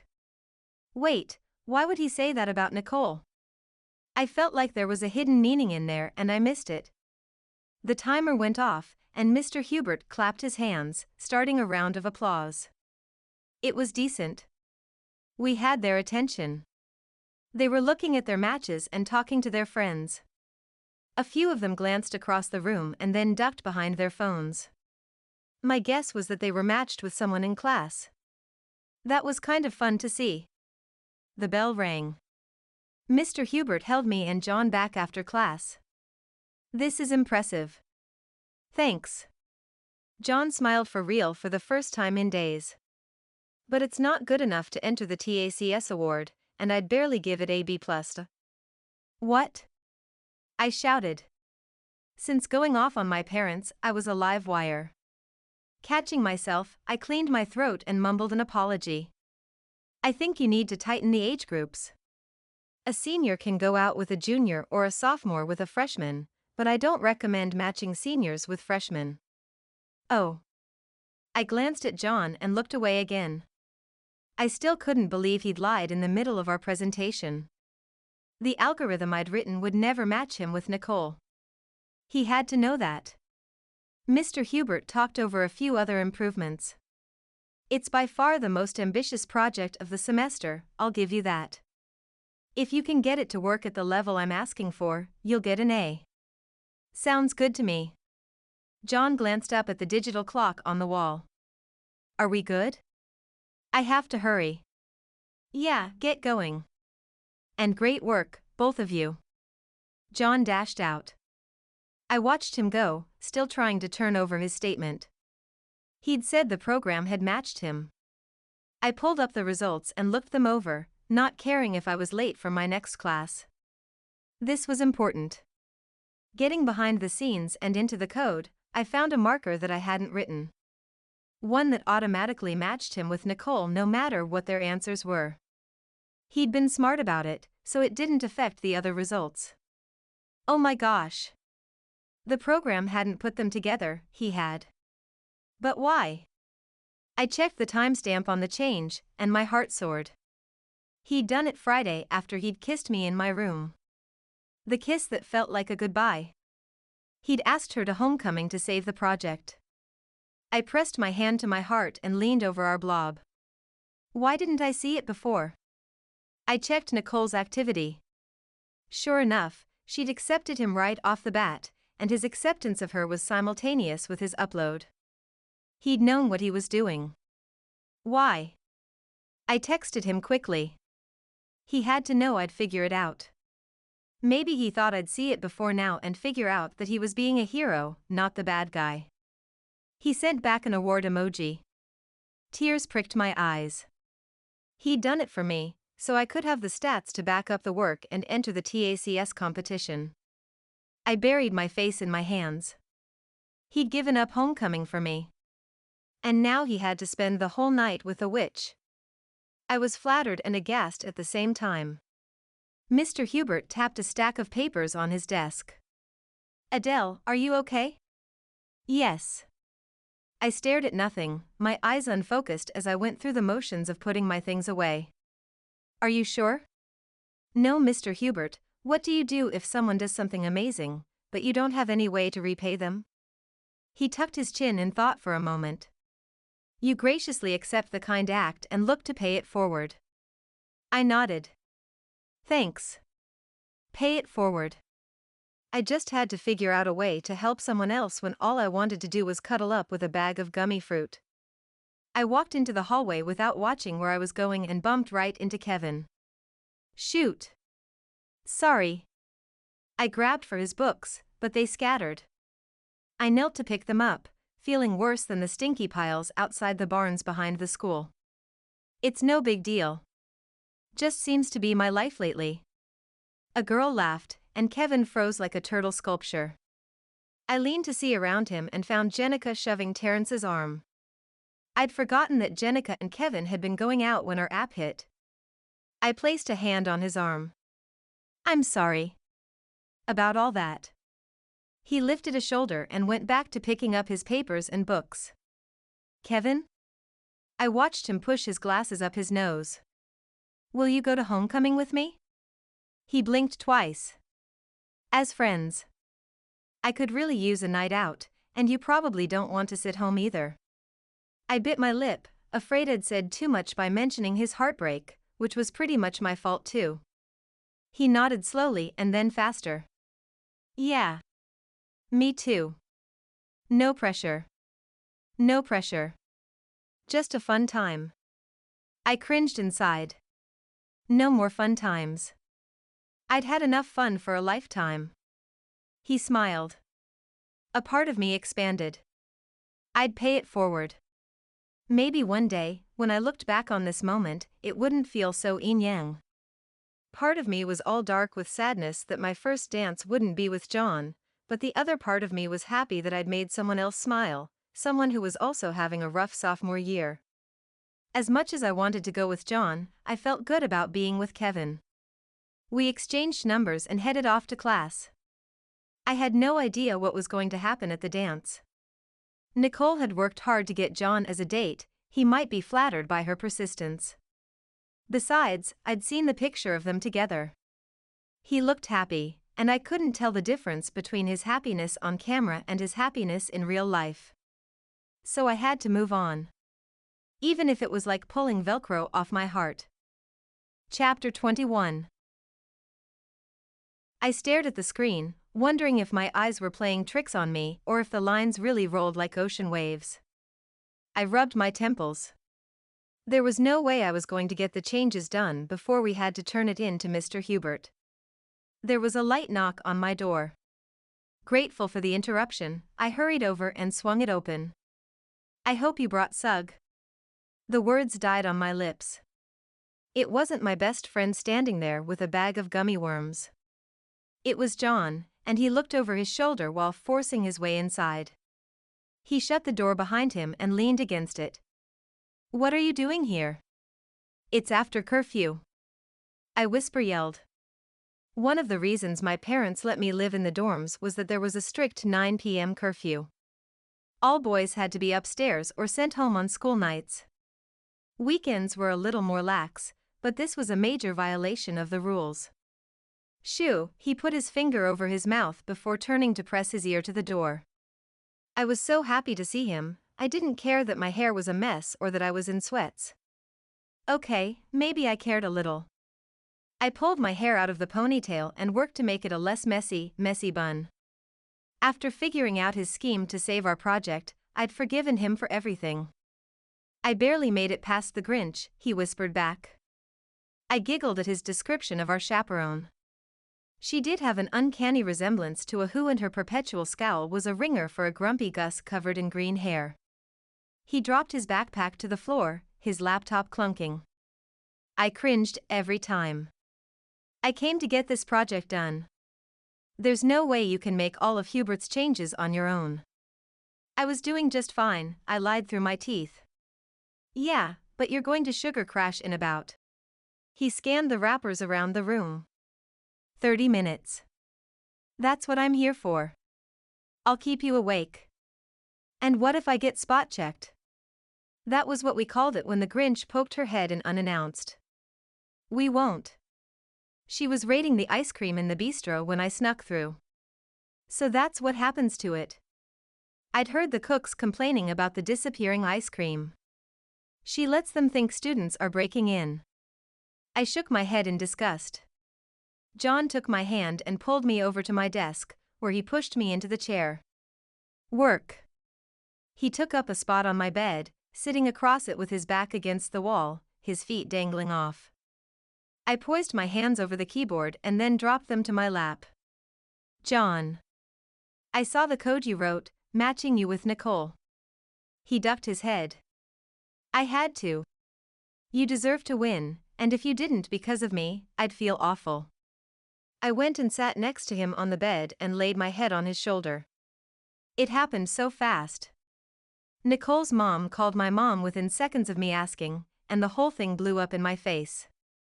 They scheduled us out the whole weekend, and she took my phone so she could post on my accounts. By the time I got it back, I figured you were pretty upset at me. I was. I'm so sorry. I wish there was another way. I sighed. Me too. He kissed my hair. I felt like crying. It's only for a week. Once the dance is over. He left all my hopes hanging out there on that unfinished sentence. but I knew he'd catch them. I knew it because he'd already given up what he wanted to make my dreams come true and get me the A in the class. Until then, I think it's best if we're just friends. I nodded. Friends was more than we'd started out as and less than I wanted. But I understood what he was doing. He was being respectful to Nicole because they had a date planned. It would have been rude to run around kissing me when he had asked her out. I both loved and hated him for being so chivalrous. Let's get going. I have a feeling we have a long night ahead of us. I agreed. Although, as I brought my laptop over to the bed and sat shoulder to shoulder with him, I wasn't dreading it anymore. At the beginning of the semester, I'd told myself I could do anything for a month. Well, if I had to, I could live without John at homecoming. But I couldn't say that I liked it. The more I understood about dating, the harder it got. Chapter 22. I woke up with my face on the keyboard, the outline of keys imprinted into my cheek. Well, Mom said it would happen one day. I'd meld with my computer and we'd become one. I guessed this was the day. I moaned and rolled over, my arm falling off the side of the bed, as even in my half-conscious state, I knew better than to roll onto my laptop. My hand hit something soft. There was a groan. My eyes flew wide open, and I did the world's fastest push-up to stare over the side of the bed. John lay on the floor on his back, one arm flung over his face. Shoot! I glanced at the clock. It was 6 a.m. Jenny Meek from gym class had the room next to mine. If she saw John, she'd tell. She'd been looking for an opportunity to get back at me after tripping over her. And her alarm went off at 6:03 every morning. John, I whispered loudly. I was suddenly super conscious of my breath. I grabbed for a breath mint tin and called his name again. He stirred, turning onto his side and sighing happily. How could guys sleep so well on the floor? My hips always fell asleep. I rolled off the bed and onto my knees next to him, every tick of the clock bringing my fear to a new level. If we were caught, we'd get detention. No one was allowed to turn in homework from detention. All the work we'd done last night would be for nothing. I shook his shoulder, not bothering to be gentle. Time was of the essence. He reached one arm up and then brought it down behind me. Hello, beautiful. It was stupid how those practically cliché words made my heart melt.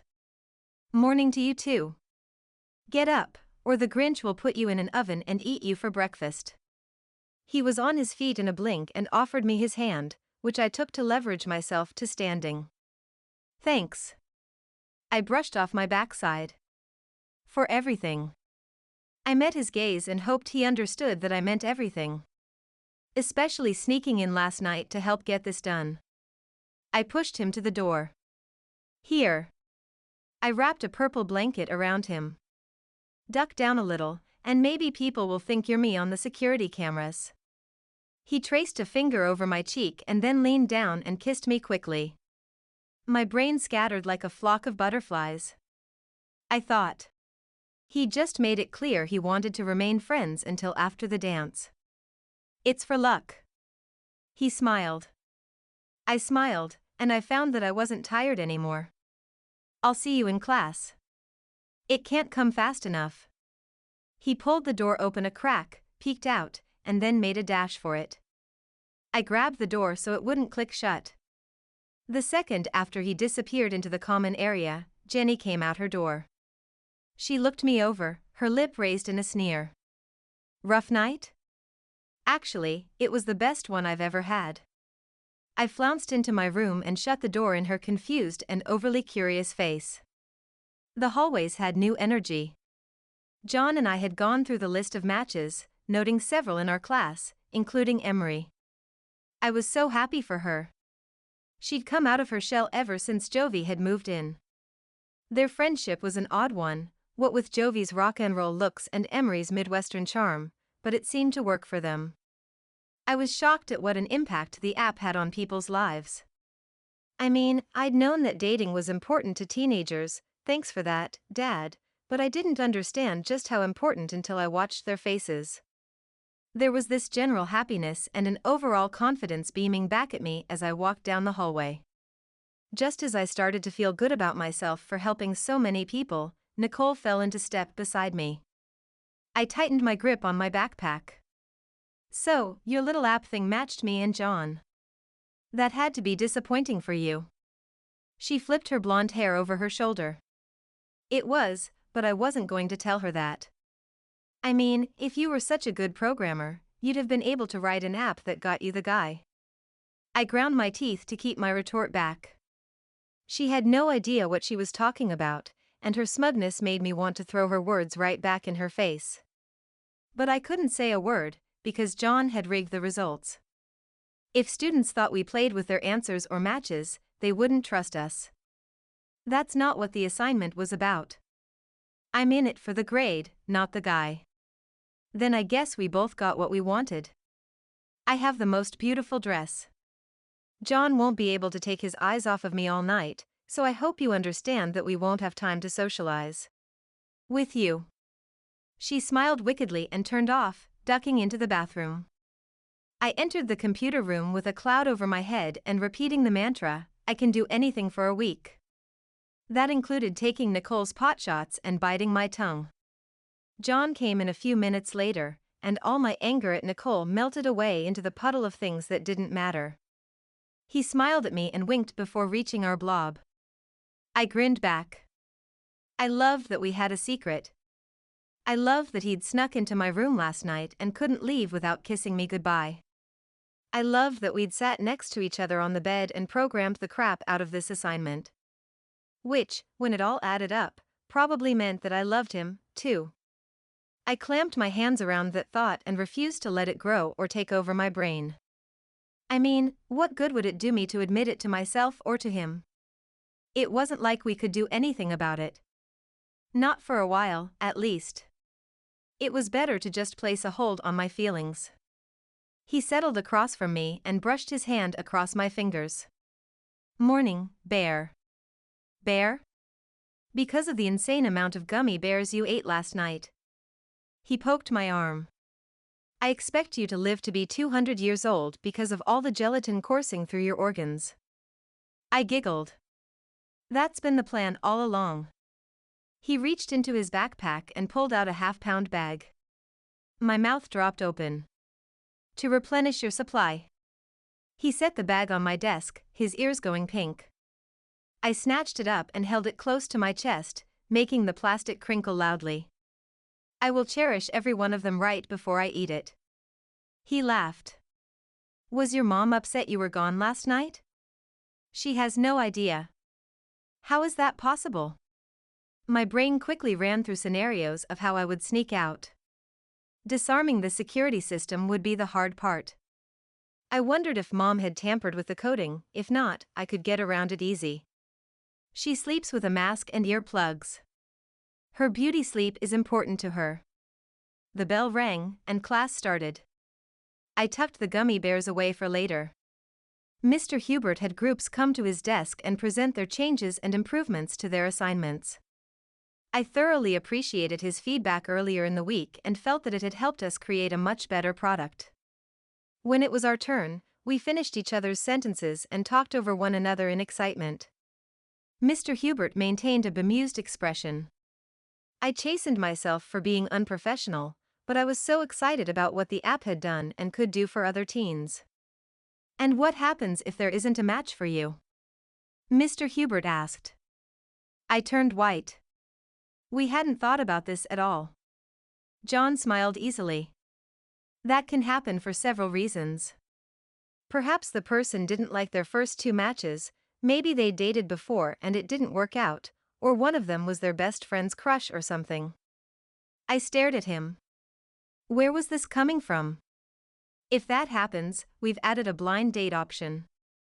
You are matched with the person who you're most likely to have a good time with, based on our previously set parameters, and can communicate with them, but neither of you know the other's identity until you meet for the dance.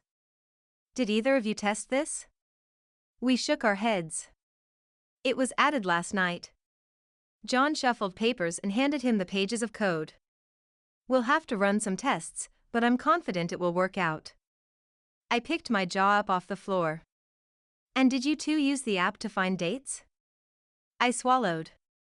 John was matched, and I took your advice and asked someone who didn't have a date, a pay-it-forward thing. Good for you. Mr. Hubert looked down at his notes. John turned on me. You didn't tell me you had a date, he whispered. Kevin. I gave him a meaningful stare. It's just as friends. His shoulders dropped, and he frowned. You didn't tell me about the blind date option. I thought about it after you fell asleep. I couldn't believe he'd coded all that last night. It must have taken him hours. Genius, I whispered. He squeezed my hand and then let go. Mr. Hubert lifted his eyes from the page and steepled his fingers. Where do you see this going in a year, 5 years? John finished up by talking about expanding into other areas of Washington and then the country. School dances were universal. We finished the interview just as the bell rang. Hey, I think we nailed it. We might even have a shot at his recommendation for the TACS Award. I bumped John lightly as we made our way back to our desks. He nodded. It's great. It didn't sound great. What's the matter? I don't know. I don't like the idea of you going to the dance with Kevin. I jerked my chin back. Why? He looked around to make sure no one was listening. Because I want to go with you. Well, I want to go with you, and you're going with Nicole. Who was quickly becoming a supervillain in my book. At least Kevin is a nice guy and knows we're only friends. Nicole is going to throw herself at you all night. I can handle Nicole. His face grew dark. And I can handle myself. I know. You're really great at that. He left me standing there wondering what he meant. Being independent wasn't a bad thing. Besides, I was going with Kevin, so neither of us would mope around the dorms all night. And I wanted to see the fruits of my labor. All those happy couples on the dance floor would be because of something I created. That should have carried me on a cloud, but all I could think about was John's sad green eyes and the way he'd walked, like he'd resigned himself to something. It set me on edge, and I couldn't find a way down. Chapter 23. We were so lucky they had the perfect dress. Sydney dug through her purse and came up with a tube of lip gloss. She'd started wearing it more and more, said it had drawn Anthony's eyes to her lips and then he'd kissed her. Who knew cosmetics had such devious powers? And who knew my BFF understood them? Her shy, geeky nature had disappeared, and this new, confident woman who could find her way around the fragrance counter with ease had taken her place. I stopped, laid my garment bag over the counter, and gave her a hug. You're incredible. I just have to tell you. She chuckled. You're pretty great too. I heard a familiar voice and turned to see my mom and dad walking through the women's shoe racks. I hadn't spoken to them in a week, and I hadn't gone home for brunch on Sunday. They'd sent me individual texts, telling me how much they missed me and hoped I had a good week. The fact that they didn't apologize, nor ask for an apology, meant that they knew we'd all played a part in the fight. Working things out was an in-person deal at our house. But this was the longest we'd ever gone between argument and resolution. It weighed on me. Mom had done her academic check-in through text as well, noting that my grade on my presentation wasn't what we'd expected. I'd quickly explained that it was preliminary and John and I were working on it. Adding his name to the text was a tender moment for me, a first introduction. At the time, I'd believed we'd worked things out between us, that we had a plan. Now, I wished I hadn't added him, because they would surely ask about him by name when I finally had the courage to meet up with them. I watched his dad put his hand on Mom's lower back.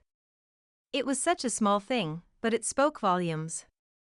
They looked at several pairs of shoes, and then Mom stopped, got to her tippy toes, and whispered something in Dad's ear.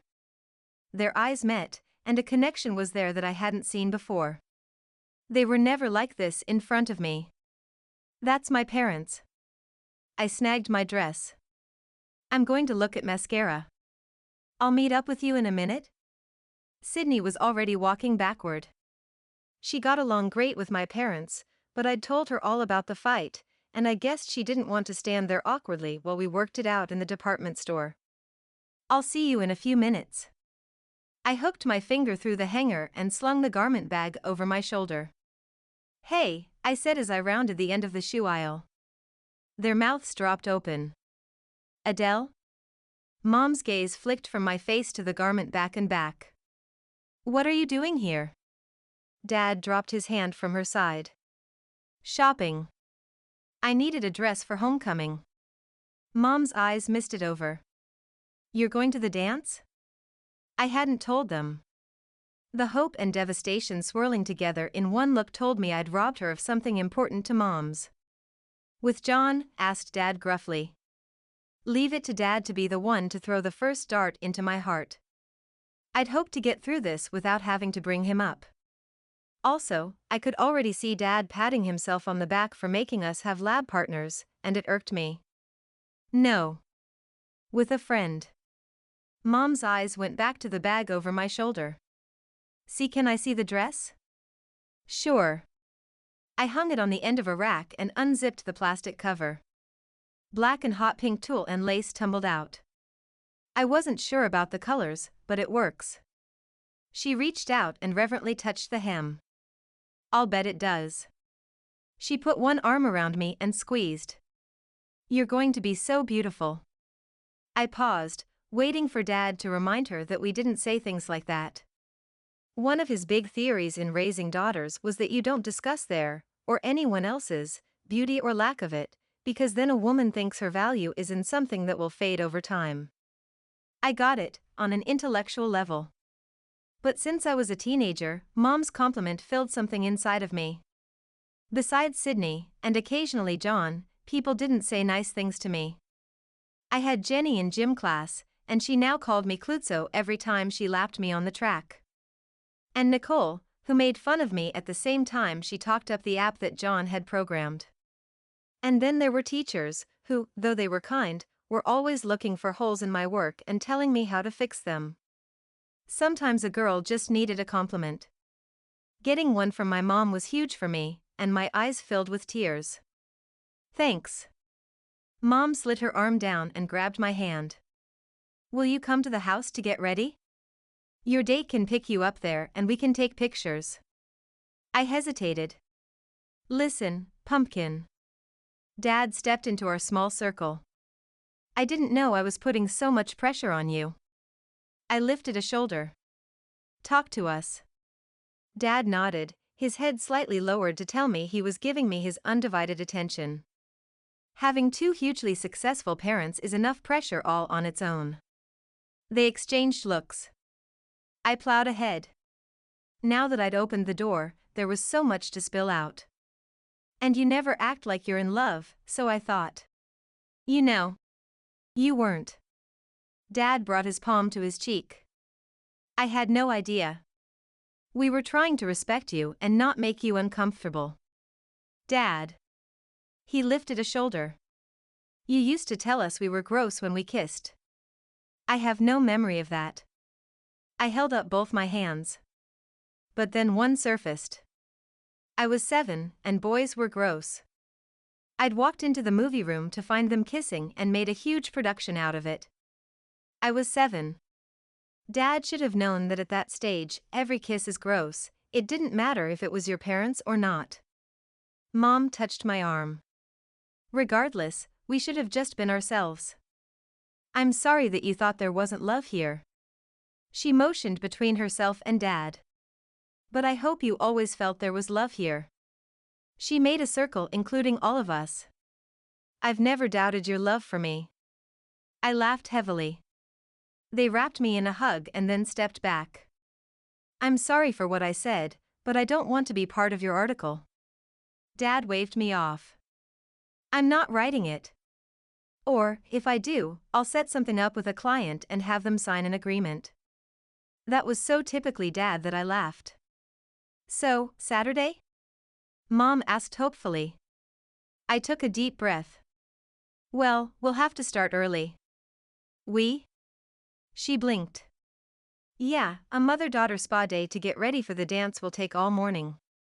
She hugged me once more. I can't wait. I couldn't either. We said goodbye, and I went to find Sydney. She sprayed a mist and walked into it, closing her eyes and inhaling with a look of rapture on her face. Oh. Hey. She set the bottle down. How'd it go? Good. Really, really good. I smiled, thinking of my parents holding hands on the car ride home. I had a warm feeling inside, one that told me everything was right in my world. Almost everything. I still miss John. For as much as I was looking forward to Saturday now, I dreaded it too. I just didn't know how I was going to smile through the night watching Nicole plastered to his side. The thought made my breakfast curdle. But I'd do my best. I could do anything for 3 hours. Chapter 24. Saturday was great. Mom and I had massages, pedicures, manicures, hair masks, and I'm not even sure what else. All I knew was that I felt soft and pretty when Kevin picked me up. He met my parents and was respectful. It wasn't the nerve-wracking moment I'd pictured when I'd thought I was going with John. Maybe because I didn't care as much if they liked Kevin. Kevin drove us back to the school, and we parked out by the covered polo arena. Cinderella-like carriages lined up and waited for students. The theme for the dance was A Night in Camelot, and the committee had been stressed for weeks. I'd heard they started planning in the summer, long before school was in session. We ended up sharing a carriage with the new girl, Jovi, and Niall Wilcox. Niall had only been at Billionaire Academy for a year. His father was running for governor. Jovi's dad was the lead singer in the hugely popular band Louder. Hey, guys. Niall made introductions and held the door open for the rest of us to climb in. The seats were leather and cold. I sat stiffly next to Kevin. If I'd been with John, I would have snuggled up to him for warmth.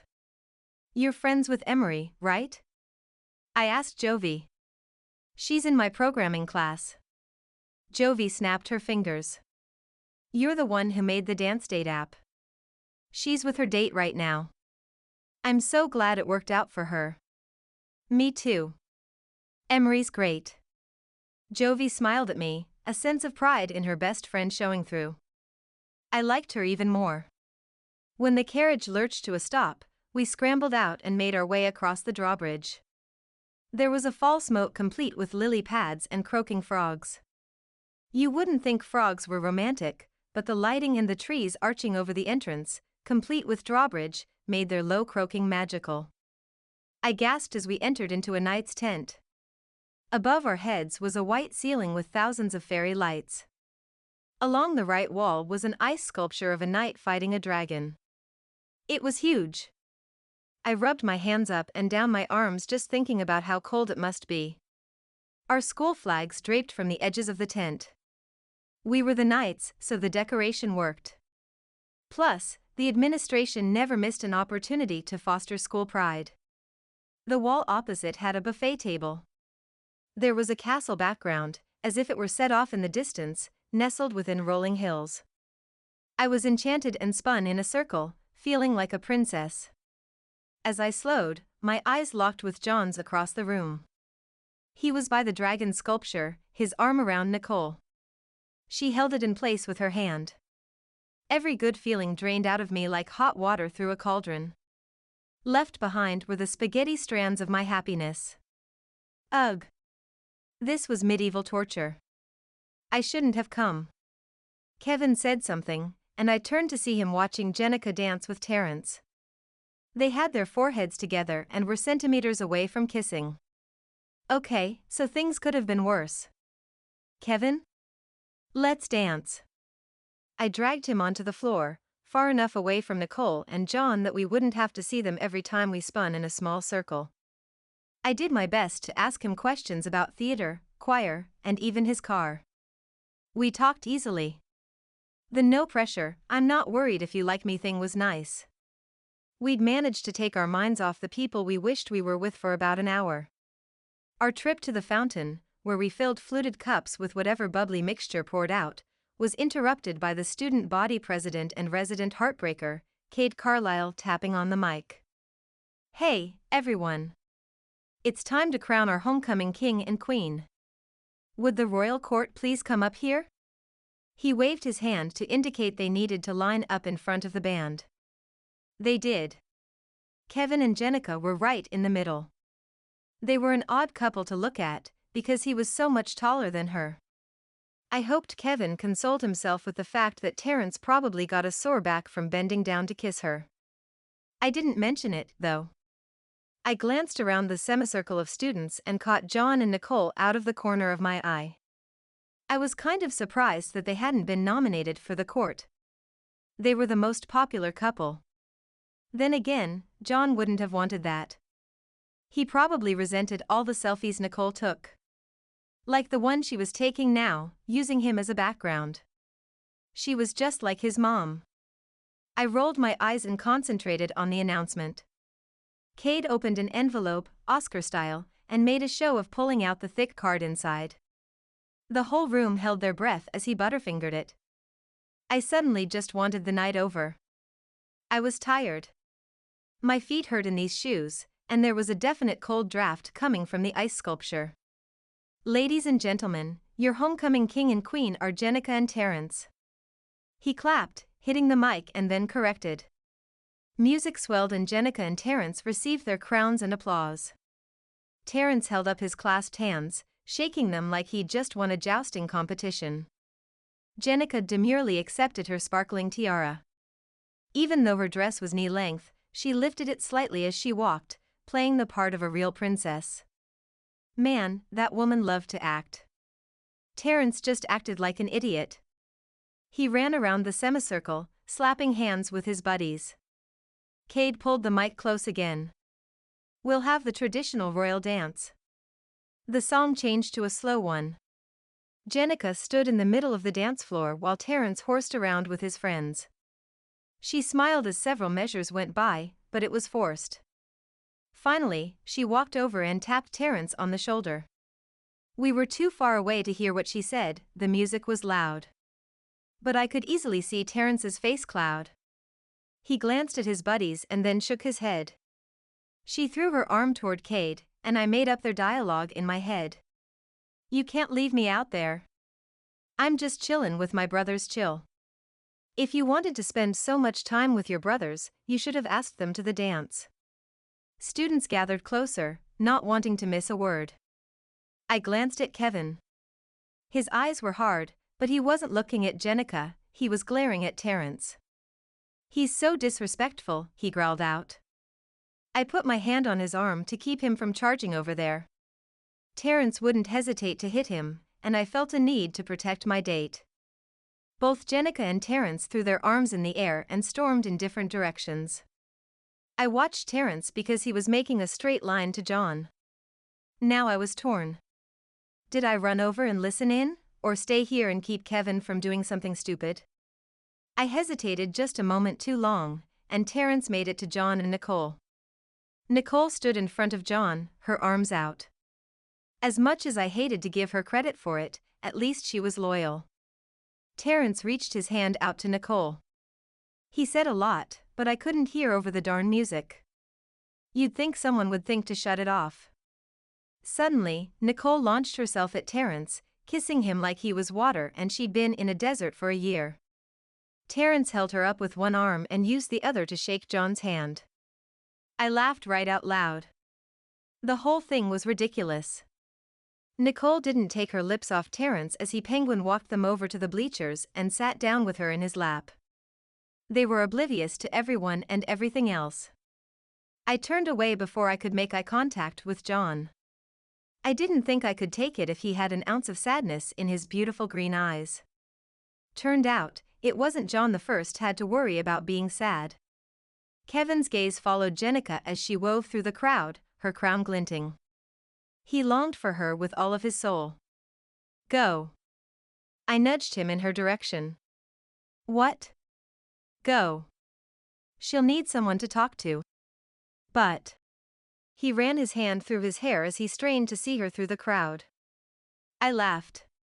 "Hurry. Before you lose her. I'd intended the double meaning, and he caught both and took off with a hasty thanks thrown over his shoulder. I wandered to the punch bowl, parched. So. John's deep and chocolatey voice was a balm to my drama-battered heart. Having a good time? I snorted a laugh as I spun around to see him. He drank me in, from my horrible pinchy toes to the fancy braid that worked as a headband for my long and loose curls. You are. You take my breath away. He clutched his chest. Stop it. I swatted at him and grinned. He rubbed his chin. Where's Kevin? My phone dinged. Hang on. I promised Mom a couple pics from the dance, she's probably just reminding me. I trailed off as I read the text from Kevin. Well, it seems I need a ride home. I turned the phone around and showed him the message. Kevin explained that Jenica was too upset to stay at the dance, and he was taking her out for ice cream to cheer her up. He hoped that was okay, but since I lived on campus, he wasn't worried about giving me a ride back. So much for chivalry, I joked as I tucked my phone away. Are you upset? John searched my face. No. It should have been the two of them all along. I was just a stand-in. And I was really okay with that. In order to have a great night, there needed to be chemistry and Kevin, and I didn't have any. John smiled mischievously, and my heart flipped over. Well, if you don't have a date. He stepped closer, and my breath hitched. And I don't have a date. He put his hands on my hips. Maybe we should. Date. I stepped closer, putting my feet between his. Sounds like a logical conclusion. I reached up and laced my fingers into the hair at the back of his head. It was soft and smelled of manly things. I took a deep breath. Someone tapped my shoulder, and I turned around, ready to tell them they were interrupting a moment. Except it was Mr. Hubert. Poor guy had chaperone duty tonight. I wanted to tell you too I'm nominating you for the TACS Award. I sagged into John. It was a good thing he was there to hold me up. But you'll need more data to back up the fact that your algorithm works. I nodded numbly. He was? We would? I was going to compete against the nation's top programmers. This was unreal. I asked the committee. As long as you don't charge for the app, you can unroll it at other high schools and collect data. Sweet. John offered him a fist bump. But the best news is that the day after you win, he winked at me. You can start charging. You two may very well make a lot of money. That would be epic. John beamed. Thanks, I barely managed to get out before Mr. Hubert wandered off to break up the couples kissing on the bleachers. Nicole was not going to be happy. I was ecstatic. John hugged me and lifted me off my feet. I have great news. Tell me. I laughed as he set me down. I'm moving into the dorms. He threw his arms out to the side and then wrapped them quickly around me again. What? When? Right after fall break. I sat my mom down and told her I wanted out of the mommy blog. Really? I thought of all the tiny little clues that he wasn't happy being at home. I didn't tell anyone.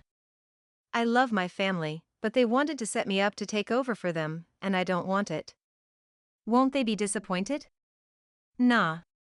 He grinned. My sisters love it. They've been planning a sister blog for years based on their magnificent Mondays. This will give them a chance to present it to my parents. So it's a win-win. He paused, looking deeply into my eyes and sending goosebumps over my bare shoulders. It's a chance to be me and the freedom to be with the girl I've fallen in love with. My heart soared. He ran his hands down my arms and grabbed my fingers, tugging them up to his chest. Resting his forehead against mine, he said, Adele, I love the way your mind works. I love watching you solve a problem and eat gummy bears and run around the track and take up a whole table in the library. Will you be my girlfriend? I smiled as big as the ice dragon. I'd thought this was going to be my year of excellence. that I'd take the world by storm and prove I was just like my mom. Instead, I'd found out that I was pretty cool as me. What I liked about John was that he liked me too. I'd love to. I winked. He sealed the deal with a kiss. I melted into him and was swept away. Well, until Mr. Hubert broke us apart. We spent the rest of the dance in each other's arms, and when it was over, he took me out for ice cream with gummy bears on top. It was perfect. You've been listening to Don't Kiss Your Lab Partner, a young adult romance novel. Written by Lucy McConnell. Read by Joyce Dimmick.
Welcome back. What did you think? Please tell me in the comments below. Like, subscribe, and help other people find this channel so that they too can have a whole bunch of sweet romance to listen to. I'm grateful that you're here. I'm thankful for you, and I hope you have an incredible day.